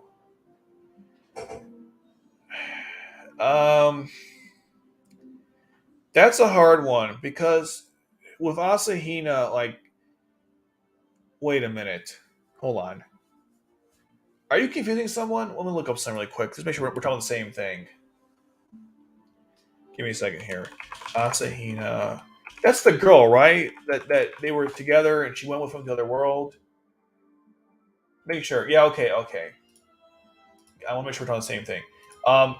Anyway, so Asahina, to your question, that was pretty bad because she loved him, and the worst part is he killed her, which was like he didn't even really know what he was doing. So I think that affected him a lot more than Shirley because unfortunately, when Shirley died, Lelouch took his rage on the Gias Order and wiped it out, but he only rarely mentions her after that. Where Asahina was like a big part of the story. I mean, the other guy that was with him, with her, was angry at Ayato what happened, and he still felt horrible about it. But what's funny about that is that with Shirley and Asahina dead, they were able to pursue the one other person that loved them. It's only the story was like, you know what? Let's just so you don't have to deal with the other love triangles. We'll just remove the characters so your path is clear, I guess. I'd say Asahina a little more though, if we're to answer your question. Oh, definitely Gloucesters. They're my fave. Well, I love the Gloucesters. Okay, now we're gonna do some summoning for the. Oh, I'm so excited! I've been waiting all week for this. Not all. I don't been all week, but like I've been waiting a while for this. Okay, let's do it. I want to get like a bunch of reprints in this summoning. We should be getting threes. I checked like we should be getting threes all the time. Ooh, Lelouch. No, I'm just kidding. Oh, we're getting a 4. Come on. Lelouch, C2, or Euphemia. Lelouch, C2, or Euphemia. Lelouch, C2, or Euphemia. Wait, I'm sorry, not Euphemia, Nunnally. No, Shirley. It's Shirley. I meant Shirley. All right. A lot of 4s today. Good stuff. Guilford.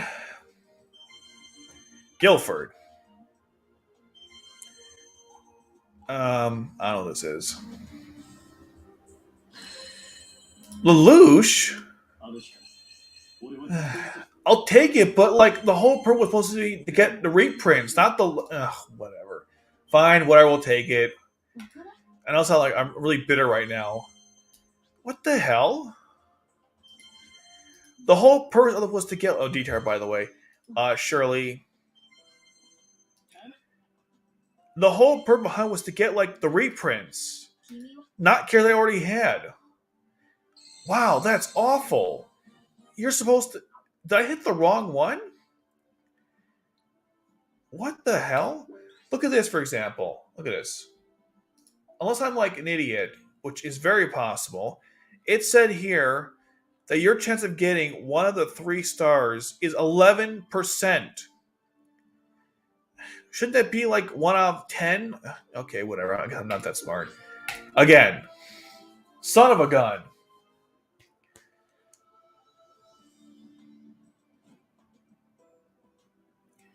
We're supposed to get like reprints here, not the same characters. Come on now. A lot of 3s here. Something good? We'll see.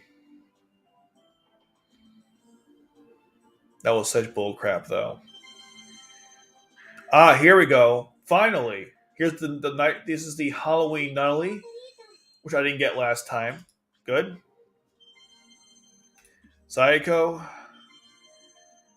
Okay, more Nightmare Nunnally. Thank God. Or Halloween Nunnally. That's one of the cards I didn't get before. Wow, 3 Nunnallys. Jesus. Kiyusa. Alright. That's not bad. She's a good character. Ogi. Klaus. 4 Nunnallys. Wow. Just wow. Oh, there we go. And Yuffie. 4 Nunnallys. You gotta be kidding me. Jesus. Wow. 4 Nunnallys. Again. 4 Nunnallys.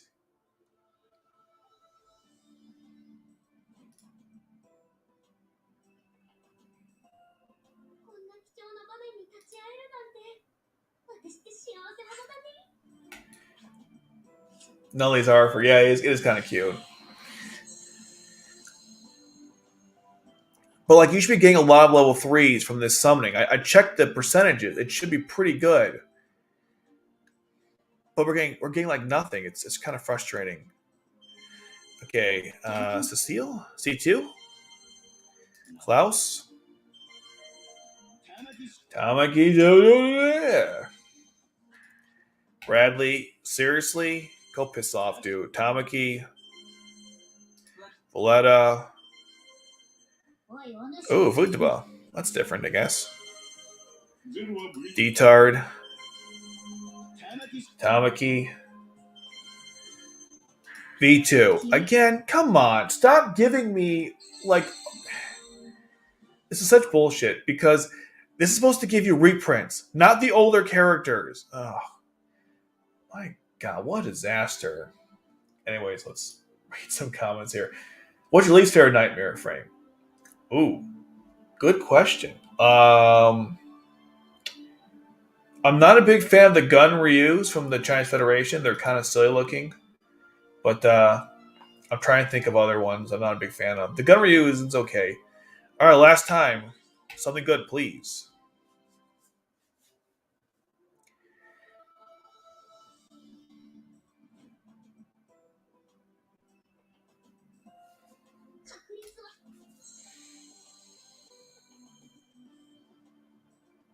No 3s at all. 1 3. Oh, piss off! I'm gonna fast forward the summoning. I don't even want to see what it is. Oh, I got the new Toto. Yay! Said no one ever. Oh, well, that was a disaster. I was hoping to get at least an improvement of Nunnally or Shirley, and I got nothing. Well, that was awful, to put it lightly. So, whatever. That was pretty bad. I don't mean to be like a ungrateful, but like I kind of wanted to get duplicates of the characters I already had, as opposed to whatever. We got 4 Nunnallys. I'll take it, I guess. Whatever.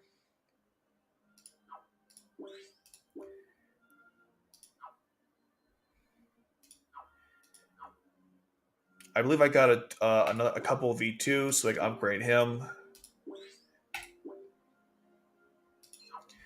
But I really wanted like the reprints, and I didn't get the reprints. That's garbage, you know. It's kind of garbage.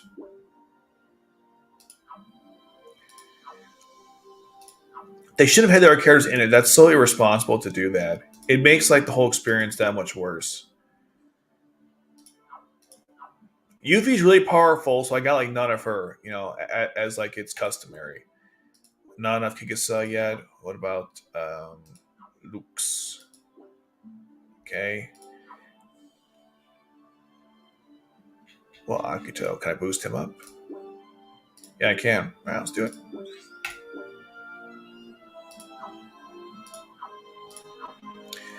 Okay, let's see. Oh, Klaus, can I get him up? Yep. Cool.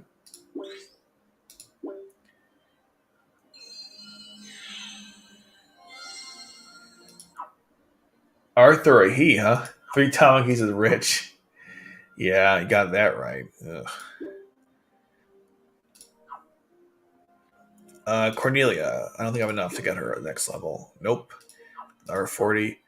Tamaki, I already leveled them up. Detard? Yep.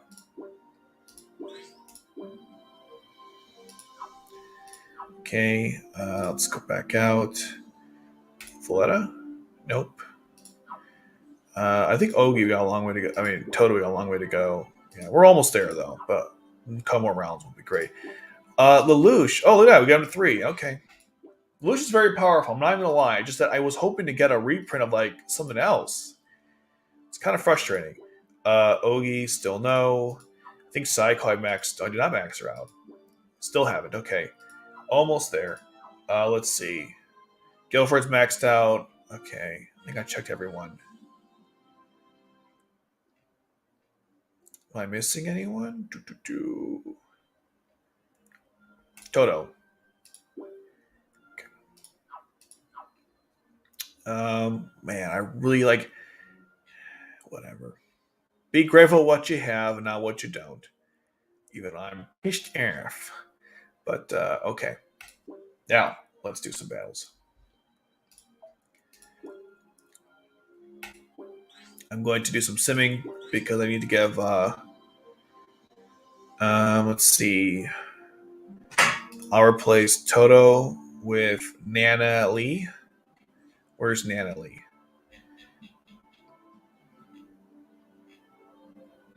Where's Nana Lee? There she is. There she is. And I'll give her the other item.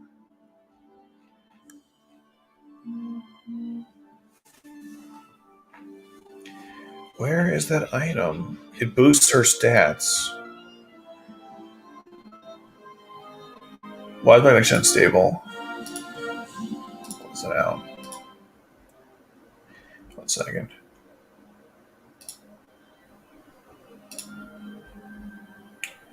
So I'm just trying to close a bunch of tabs here. Okay. Let's see. Where's that? Oh, wait. Oh, that's why I don't see it. That's frustrating. Here it is. Okay. All right.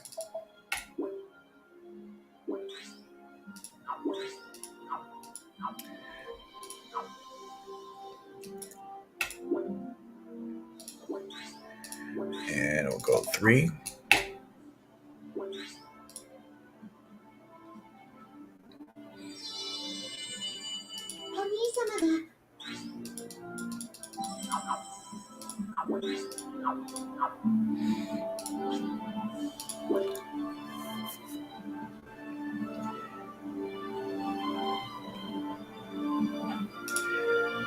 Versus Joti Futagami.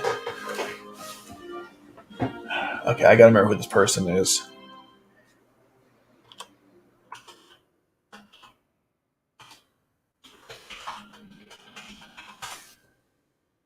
Oh, he's the news reporter.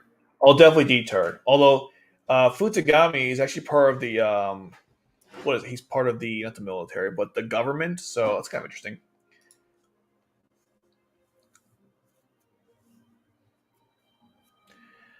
Oh, that's a good question. So, I like. Ooh, let me look at them all. That helps. Let's go to Abyss mode or World C2. That's what I meant. Give me a second here.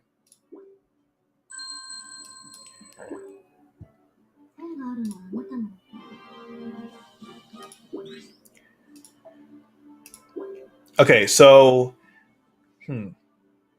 I kind of like Red Akito the most, just from like a character point of view. I like him the most, I think. Um, then I guess Renya Lelouch. Um, let's see. I don't know what was Zio or Arthur, but I like them a lot, so we'll put them up there. Then Kyo probably. Then then these two. I'm not a. I kind of like Alderan a little bit. Maybe I'll put her higher. Totio's the lowest. That's without question. Totio's definitely the lowest. Then probably Al. I don't like Al that much at all. He's kind of yeah. I'm not a big Al guy at this point.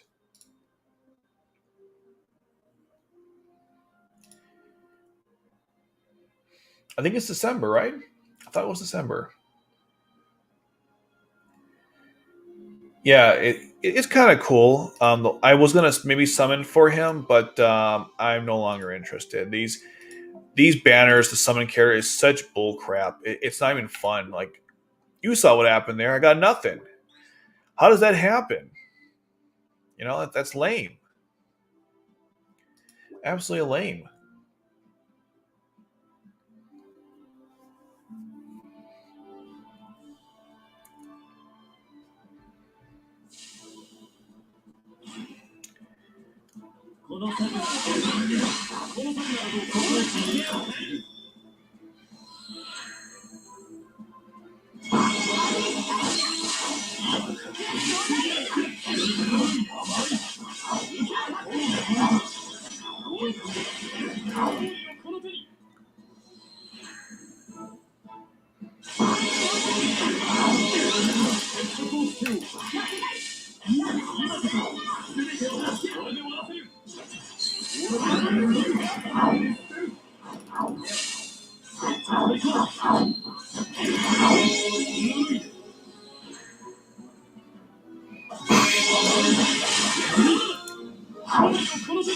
No, I'm pretty sure it's December. Pretty sure it's December.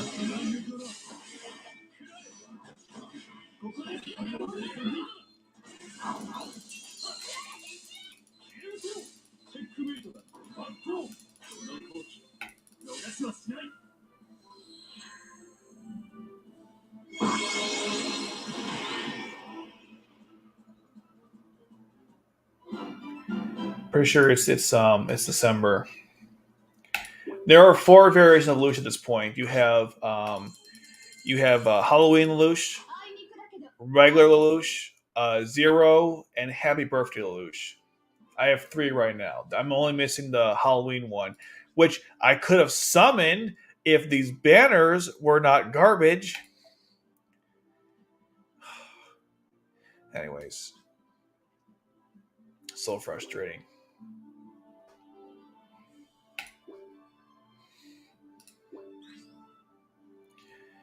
Um, yeah, we'll just keep going. I mean, the only good about this is I was considering what to do with my items yet or next to level up certain characters, and it looks like I have to go a certain route. So that's fine, but I would have liked it if I just wanted one for Nunnally. Even just one would have been nice. A lot of spin kicks. For sure, they fight her, yeah.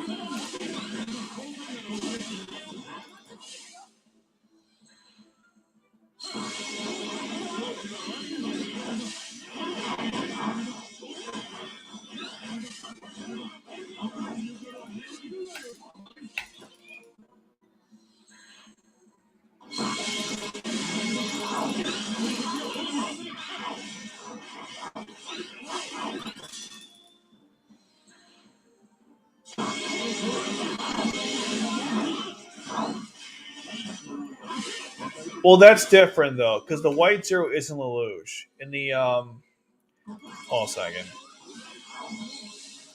I can't talk and play at the same time. In the story mode, the white zero is actually a. I'll put my face back on. The white zero is actually it's a fake.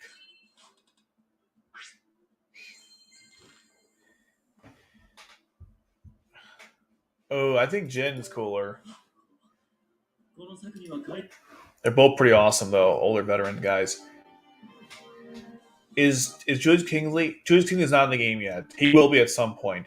But in terms of your, the white zero was actually a fake, according to the story mode. So just four so far. My connection keeps dropping in and out. It's really frustrating.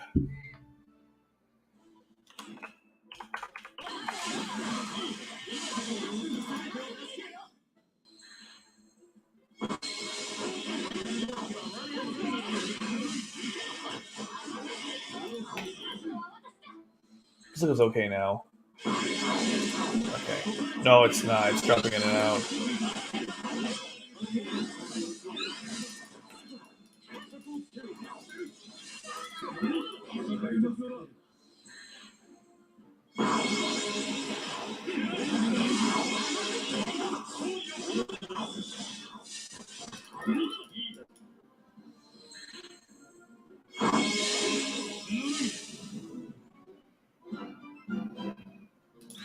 Yeah, my connection is really bad right now. I got past 2 hours. Always happens.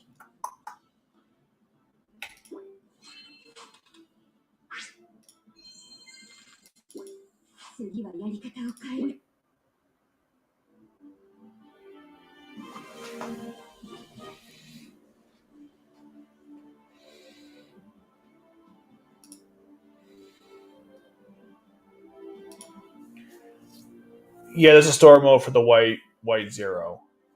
I recorded it. I didn't do any commentary. I did record it though. I might post it at some point. It's really short. It's like one part. I didn't think it was worth doing a whole commentary for it.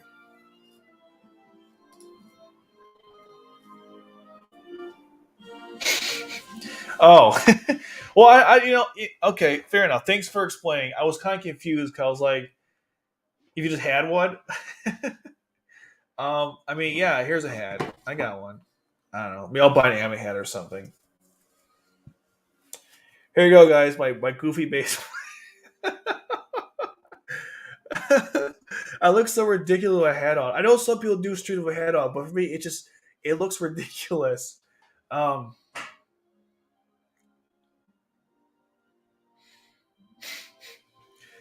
I don't know. I'm like Ash from Pokemon. Do. I'm not doing that stuff. I don't know. People, older white guys who do this is so cringeworthy. Oh my god. Okay. All right. Let me just take this off. Oh. Oh. Okay. I'm sorry. My insanity is taking over.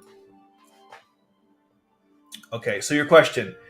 Emperor Lelouch will probably be a night of zero. That's kind of cool.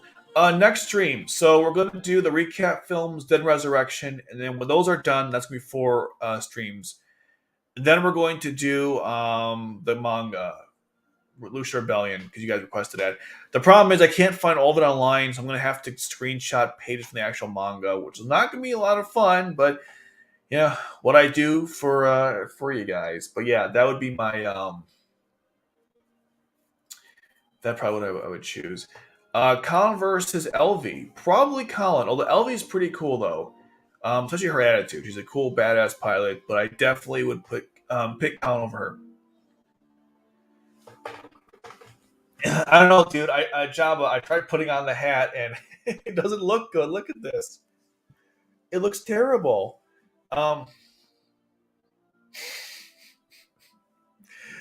Maybe it's the camera. I don't know. I got you in the battery actually really shortly. It's gonna die out It's gonna die out soon. Actually, let me do that right now. Okay, I'll be right back. I gotta change my camera. I'll remove my Let me remove my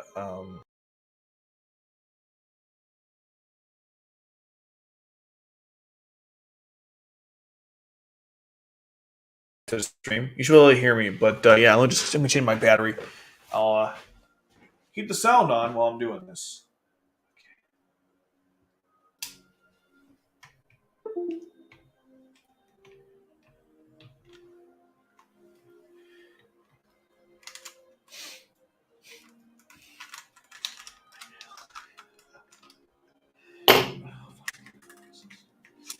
All right. Okay. Take that one out. Okay, almost there. That music is really catchy.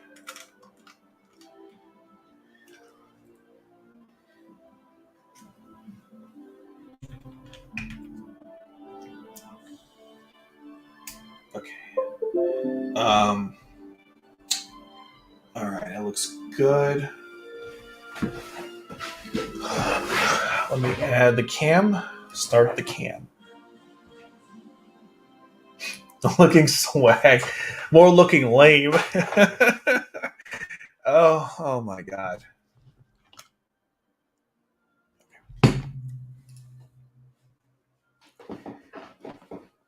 The Summerest. Which one is that? It's so underrated. I don't know what it's called. Summerest? Nightmare.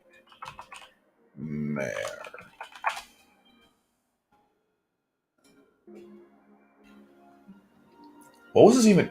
God dang ads. What was this even used in? Oz Reflection. Well, actually, I'm not familiar with it.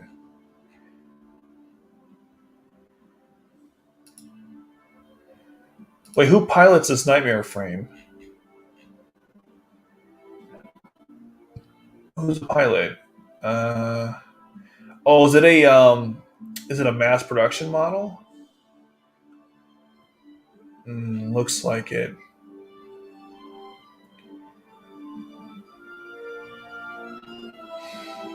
Oh, the terrorist crew Wings of Talliard use it. Isn't that what? Hold on.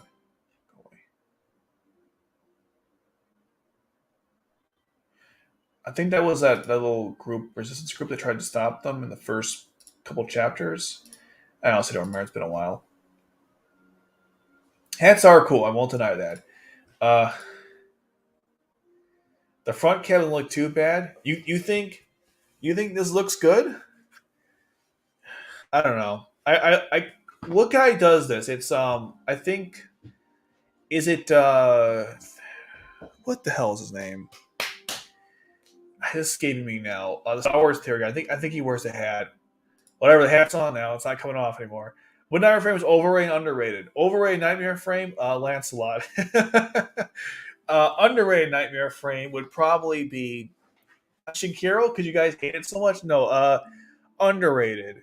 Good question. I think Lucius Borai is underrated. Zero. I mean, his Borai is underrated.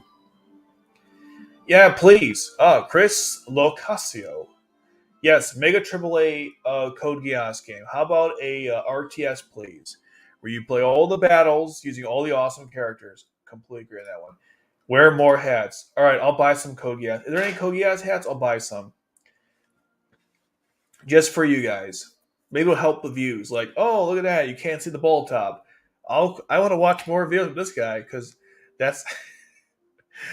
what are we doing anymore? Okay. I was trying to beat some battles and I got distracted by hats. My quality keeps like dipping in and out. It's so frustrating. Like at some points it's great, at other points it's just bad. Like what the fudge? What's going on here?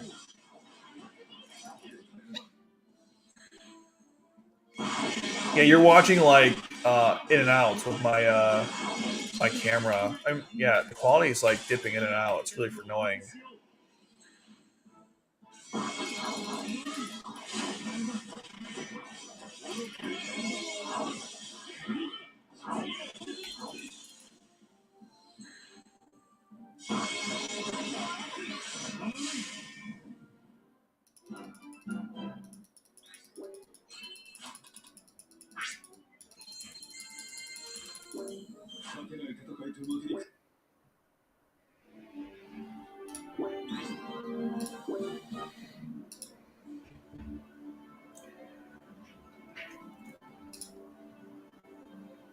or even what's that game? Lord of the Rings: Battle of Middle Earth. That's another game that also had heroes and stuff. Yeah, exactly. Something like that. That'd be kind of cool. Or you know what? Even a Kogia's Battlefield game could work. It'd be a little difficult, but it could totally work. You know, like you run around with Lelouch, uses gas power on people, or Suzaku or whatever. It might work. They have to work on the mechanics, of course. It's not a gotcha game for crying out loud. No more gotcha games. After Lost Stories, then no more gotcha games. Yeah, Battlefront. No EA crap. Agreed. The old style one.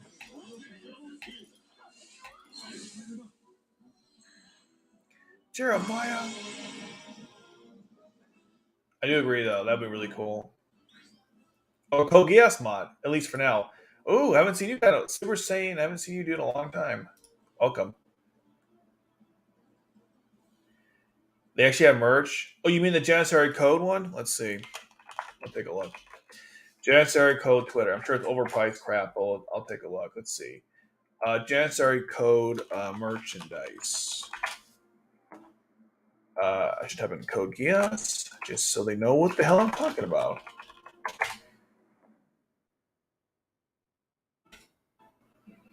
Oh, Redbubble. I don't think what you were talking about though. Redbubble has. Oh, it has that. Go away. It has that hat that Lelouch wore with like the. Ooh, look at this. Look at that Geass hat. Anyways, um, but to you said there was a.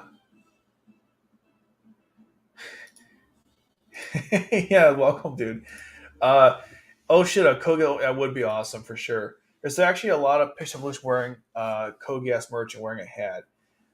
I don't know if that's the one though. Have you heard of the person named Beyond Birthday from Death Note? Is that from that new manga that came out? Otherwise, I'm not sure. To be fair, like this game is also nickel and dime people their money. Like I've avoided spending a lot, or very little, I should say, on the game. But some people are like pouring all their resources out there. But to your question though, I think there is something. Let me see.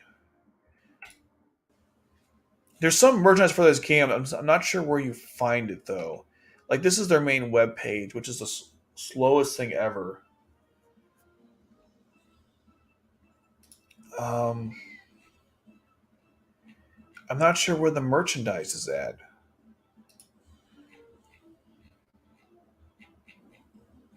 There was merchandise for this game. I don't. I think were there hats though? I'm going really fast here. I do apologize. I'm trying to find something. You think you'd be at the top of their website? You know, hey, you want to buy some stuff? Here's where you buy stuff. What's this? Oh, back. Oh crap! Here we go again. Where's their um?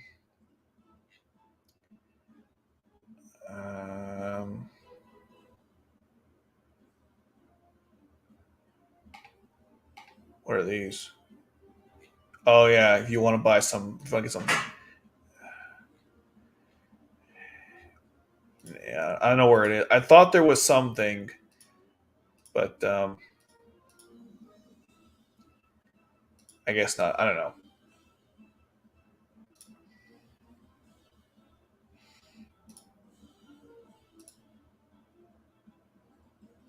Man, my connection's all over the place today.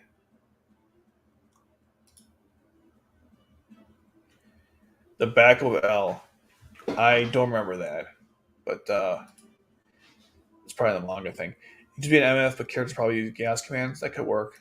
Um, Another note. Yeah, I've not read that one. Birthday. Yeah, is crazy. Well, if they won, wouldn't Lucia have faced Charles and used Gias on him, only to learn he already had Gias? That'd be kind of awkward. Oh, I might read that. 'Cause I like Naomi's character. But I can't find any, like, if I just type in code Gias hats shopping. It looked kind of like it didn't look terrible.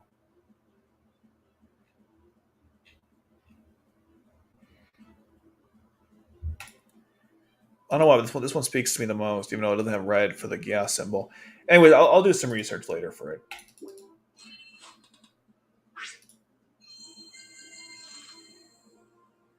Wait. Birthday B was mentioned in the anime? Hold on. I just watched the whole show recently, so I must be really dumb. Birthday B, Death Note. Let's see. When was it referenced in the anime?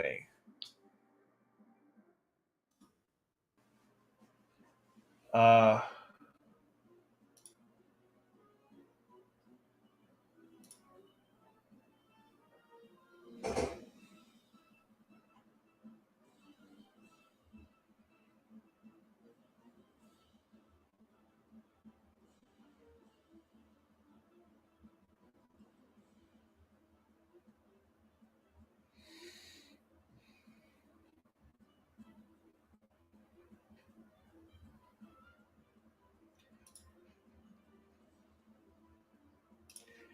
I'm looking it up right now because I don't remember him being referenced in the original anime. But hey, look, if you say so. Let's see. Birthday B.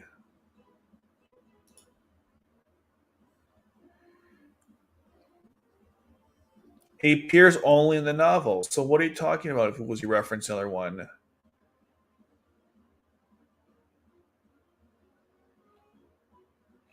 He doesn't say anything about the original anime. Am I like he was in a film series, sure.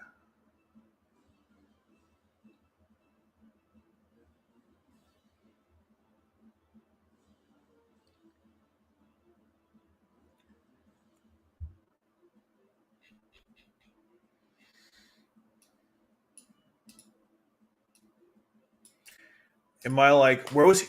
Okay, how was he referenced in the original anime? 'Cause I don't see anything about that. I'm like on a tangent here.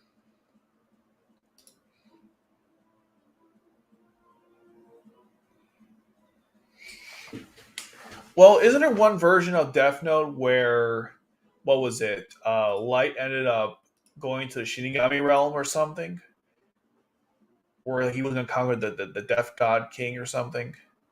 I could be wrong. I thought it was one of the endings. I'm not sure what you mean by that. I would love to hear it though. The Lancelot High Grail has the same color scheme and shores as the pre-animation Lancelot. Okay, they yes, I remember that they discussed how she helped him solve a case. Did he mention Birthday B though? That's the part which I'm not aware of. Yeah, I know Naomi worked with him in the past. That's not what I'm concerned about. Like, when did she talk about Birthday B? That's what I'm like.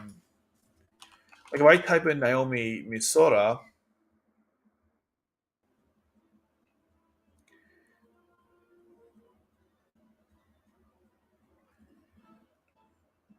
Naomi was on, and she assisted on the LABB case. Oh, that's what you meant. Okay, that's true. It was referenced. But dude, that's such a small like. All right, look, I'm not the biggest Death Note fan, so maybe I wasn't paying attention. But that's a good point. No, you're right. It was briefly mentioned.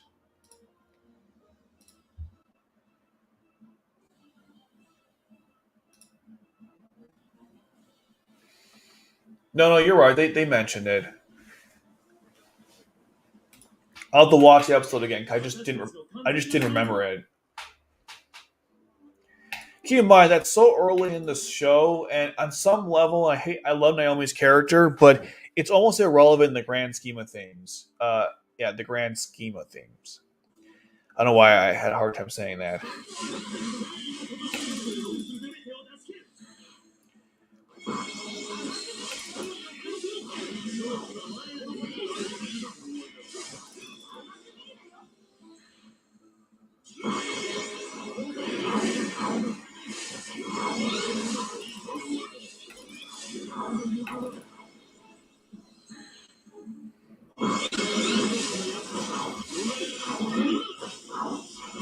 Well, we're not doing. I'm about to lose this battle. All right, I'm gonna I don't really. I'm gonna just sim through these battles. This is getting ridiculous. 1 second. I'm just gonna pick. Let's do this.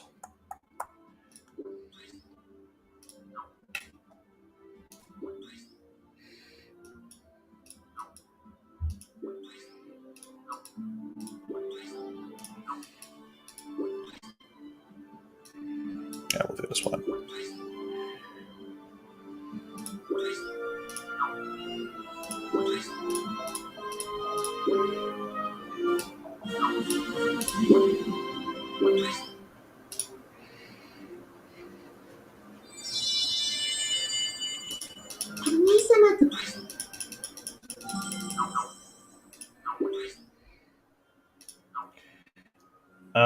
Tough question. If R1 R2 were to have a small cast like Akito The Exiled, would the characters would you keep? You'd probably get rid of most of the Black Knights, except for like the main core. So the 4 Holy Swords. Um, I'm trying to think. Who else would you get rid of? I'd probably cut. I like Cecile's character, but I might cut her out and keep just Lloyd. But I'm trying to think who else I would keep and get rid of, respectively.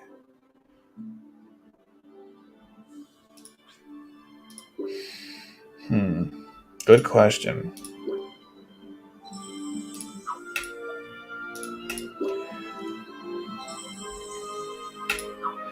All right, next thing I want to do is, since I now have a lot of dupes, so let's go to level 2s and see which ones I can get rid of. So I think I had Futaba and Tamaki, so I'll go take care of that. I should have bought everything already. I did. Okay, good. Let's go sell some stuff. So we're going to sell Tamaki.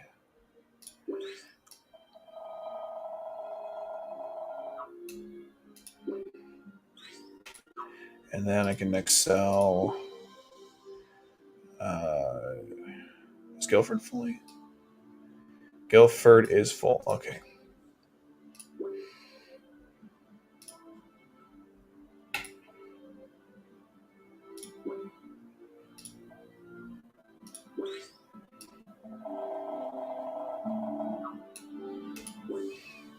I sell that one, and then trying to think who else. What else? Who else I got I can sell extras from? Oh, Shirley. I filled her up recently, so get rid of that. Her relics, when I say filled her up. I'm the one thinking that too. I have some serious problems. Okay, let's go back out and let's see if I can buy some stuff. I need more. I'm trying to get Yuffie to 100, so I'll max out. Look at that. All that work for 10 measly relics. What a shit show. Oh, Futaba. I got some of her too, right?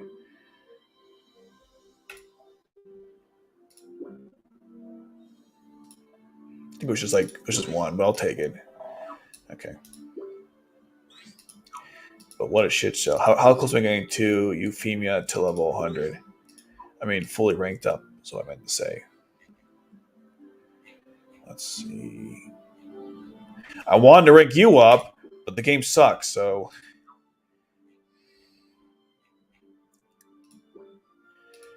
To quote Shang from Mulan, we got a long way to go.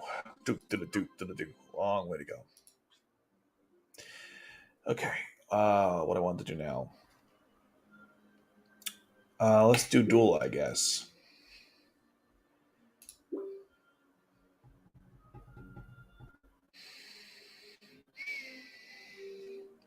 Wow, look at that team. Jesus. That is an OP team. I think we can win, though. I'm going to try. I think we can beat this battle. Our team is pretty powerful now. I mean, Lelouch just like, yeah, we might have a chance. We might have a chance. All right, let's try it. Shirley's pretty OP, though. But I got 2 Lelouches. That's got to count for something.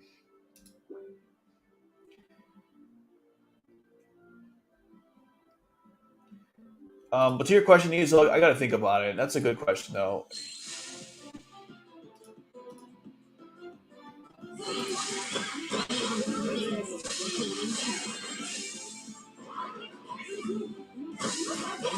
Yeah, we're not weighing this. Damn it!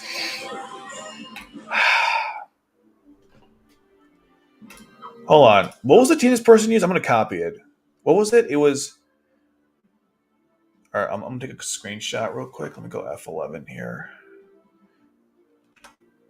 Take a screenshot. Okay, 1 second. Yeah, can I view that, please? No. Poop. I didn't want this. I didn't want this. No. No. Hold on. I didn't want that. I want it from here. My BlueStacks folder. Okay. Where's the photo? No, not this one.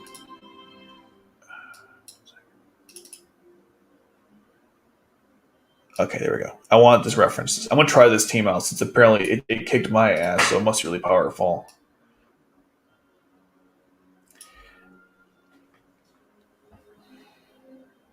Let's try it against this team. So let's see. It's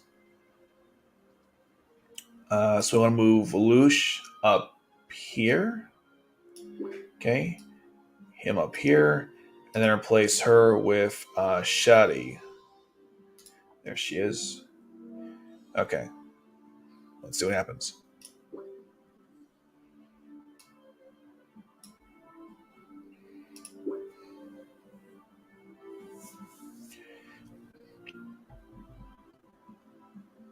If I don't win any battles this week, this today, that's really bad for the long term.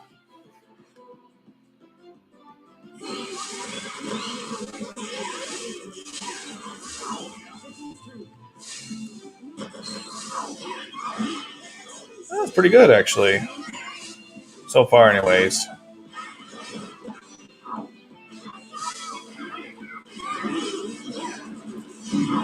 Oh, my college got murdered.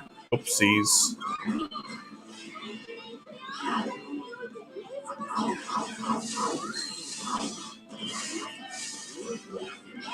This is not going well. Oh, we won. Miracle! We did it! Okay, let's there was a fan-made story where Light beats Nier and actually wanted Ryuk to kill him since he has no purpose, even when he won. Oh, I did not know that. That's interesting. That's right. Very, very good point. Charles versus Palpatine. In terms of interesting, better villain. Note series from 1/6 Legend Universe, not Disney crap. I'm glad you prefaced that because that's a good point. I would say, I guess, kind of Sidious, although Charles has some good points too. I'm going to go with Sidious in that one. Well, someone had the same problem with me, allowed Nunnally's. Stupid Nunnally. I don't hate her, but man, I did not want that though. Why is this team so ranked low? Like, why is this? I don't know. We'll go get an easy win right here. This was a cool team, but I'm going back to. I'm gonna go back to what I was doing before. Just put Natalie in there. She's just so OP. I can't not use her. I saw some cool teams using like Toto and stuff, but yeah. Eventually, B Day Lelouch will be joining the team, the squad, but he's not ready yet, so we're going with just Nunnally. But eventually, B Day Lelouch will be there. Let's see. I like the rest of this. Yep, looks good. Well, who isn't supposed to be L these days, right? They all want to take him out. I know what you mean.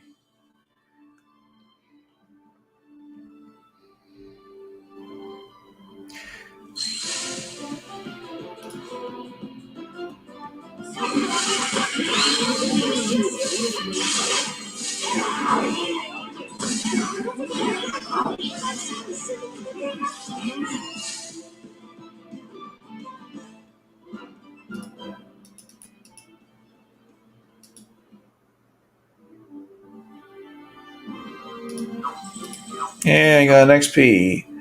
Hooray!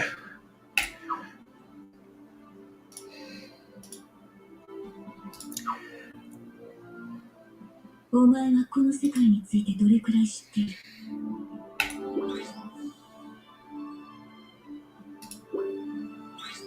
Oh, I didn't even pick it up.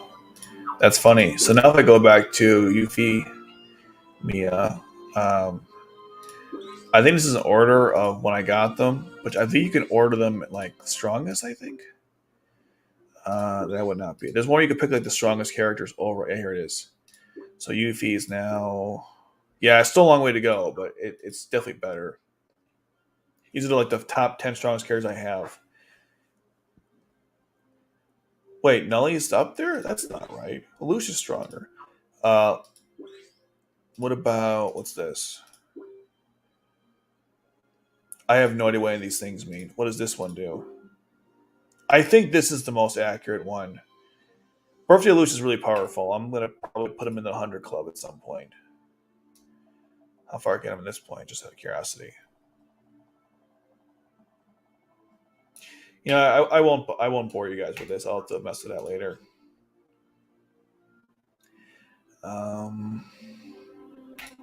Let's see something. Can I pay more for this? Okay, buy more of this.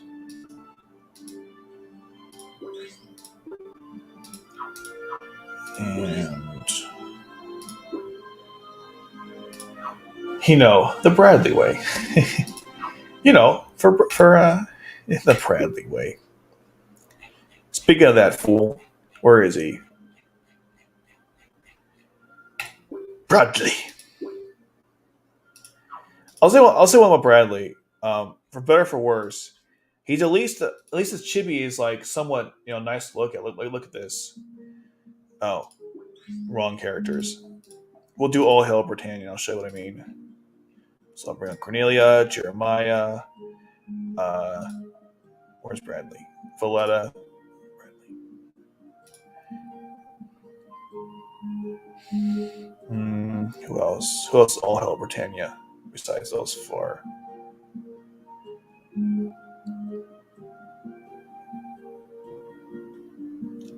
I guess we're going with just those four. Okay, that's fine.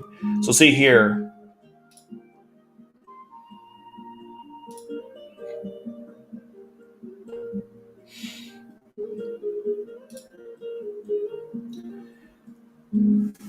So Bradley at least has a nice little thing here. So that's kind of Don't ask what I was doing with the design of the room today. I was just doing some weird stuff, like the backgrounds. What you also stew about this? I want you to really stew about this. Okay, so you can have posters, right, of anything you want. So check this out. I can put a poster of, let's say, Lelouch, right? Because it doesn't really matter who. I could put Lelouch right here, okay? And just so you guys know, this is not a wall, okay? This is literally outside. So literally, I have to find the laws of like everything. You see, I literally put a poster on a nonfiction. This is not a wall, by the way. This is outside, and I could put a loose poster on there. That's so dumb. Where's Bradley? Is he dead? Oh, he's over there. I thought Bradley was dead for a second. Like, I'm literally defying logic. I put a poster in space.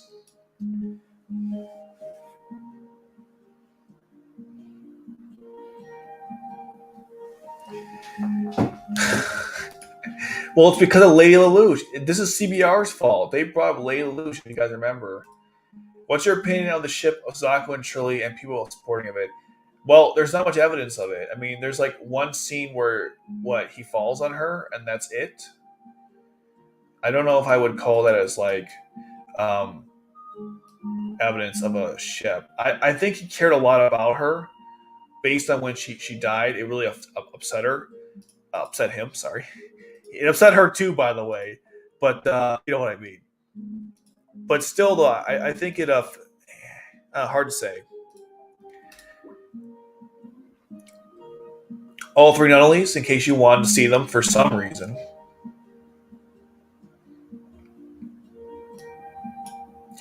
You know what? Just for fun, let's find out how he feels about her. Where is Suzaku? Or is it Suzaku? There we go.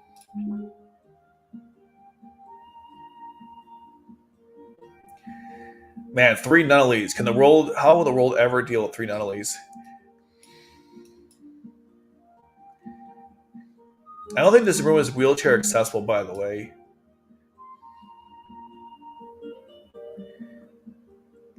Careful, Nelly almost ran over Shirley over there.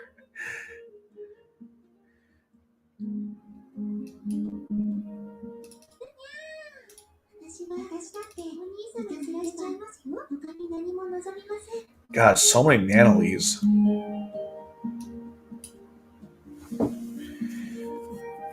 And let me try this again. Let me take out Suzaku and Shirley, or just Suzaku, and I'll put in instead. Let's just put C2 in there. Just trying to get like there's always one that gets stuck in a wall. God, this game is so stupid sometimes. Here, let's do the awkward. Let's do the real awkward scene. Let's put in V2 and Mao. No, V2. No, even more awkward. Let's do Mao and Rollo. Wait. Yeah, because Rollo wanted to kill her, but he didn't though. But anyways, Rollo and Mao. Here we go. All right, this is pretty awkward. There we go. I know. Hey, Mao, you got enough girls to go after? Oh, it's actually a good scene. One second. No. Oh, damn it! They moved. You. Good enough, I guess. Good enough.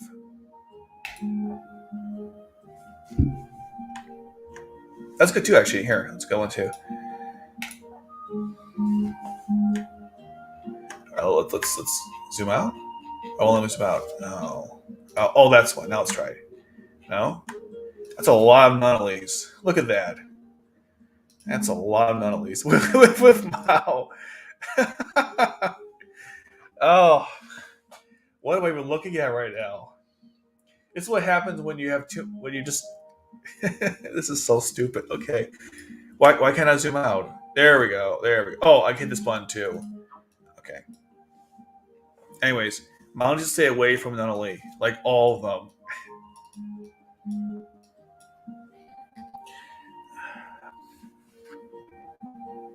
I think Nunnally's floating in space. Do you see that? I think she's literally defying gravity. I think I broke the game, guys. It's like some scenario which I never thought would ever happen. What if we take all 3 Nunnallys and put with each other?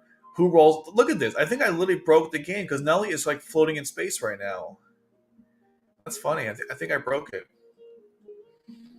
Now it's okay, but like for a couple seconds there, she was actually floating in space. I should write a defect for this game. Hey guys, when you play the game and you have the Nunnallys all each other, the major edge case, they all overlap each other.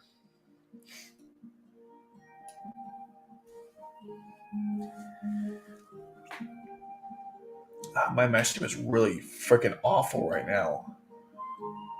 It looks like it's moving at a decent pace, but man, it's like on and off right now. Rolls is like, I'm just sitting here peacefully. You guys do whatever you want. I love this throne. Meanwhile, all Nunnallys can't sit. God, Nunnally's hair is so insanely long. My goodness.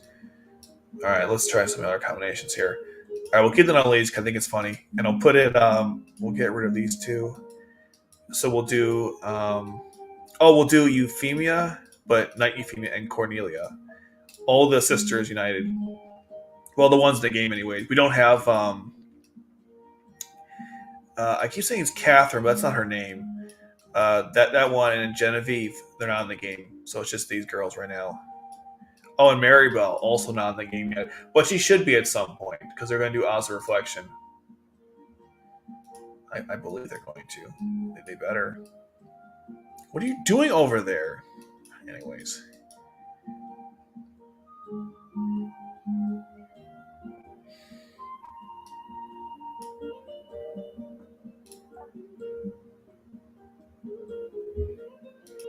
Technically, if I get rid of, let's keep that person there. I'll bring in V2, and then the Luge. That's the whole royal family. But we'll do birthday Luge because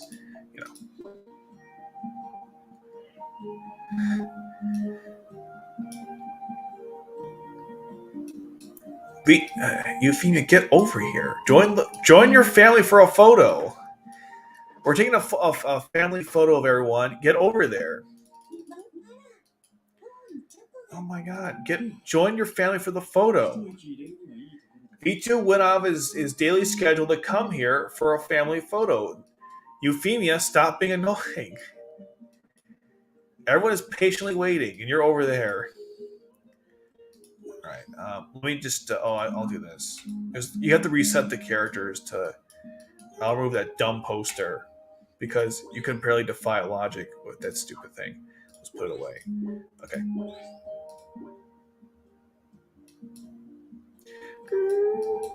Let's see. Where's everyone? Oh, perfect. Okay.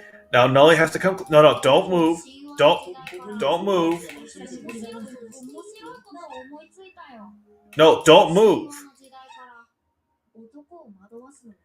No, Nully, don't. Oh my God, you guys are so annoying. No.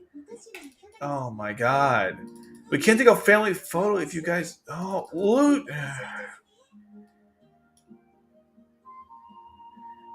Good enough, I guess. Good enough. Stop moving, please. Okay, next update for this game, guys. Make it so you can move the character you want them to get the poses you want. This is so frustrating. Oh wait, they're finally listening to me. Get off the couch, Cornelia.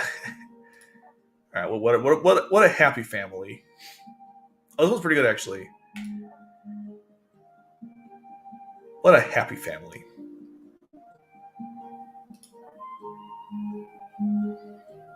Oh, that's pretty good. Don't move. Stop you two. Perfect. Perfect. I got it. Okay, we're good.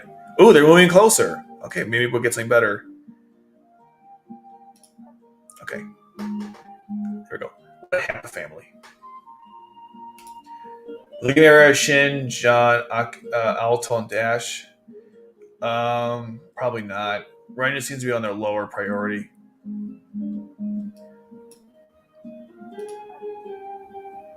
Ooh, almost there.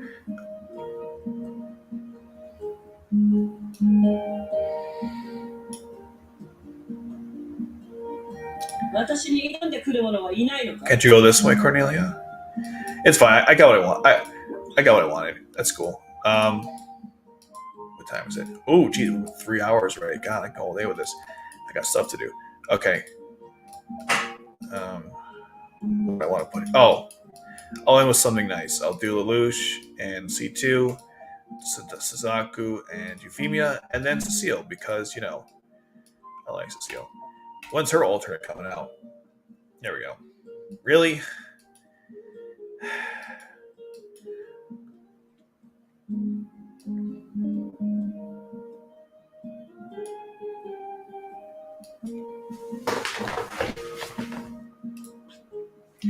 Oh, I thought I was gonna zoom. I thought it zooms out for you. Okay, cool. I'm waiting for my stream to not suck so I can. Okay, cool.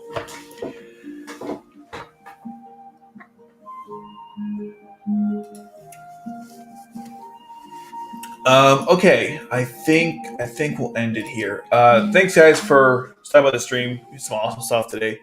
I won't be doing this for a couple of weeks, but when we get back in a couple of weeks, I'll do the film's Resurrection. Will be after that, and more stuff coming. So look forward to that. Anyway, guys, have a good week, and I'll see you guys in a couple. Take care.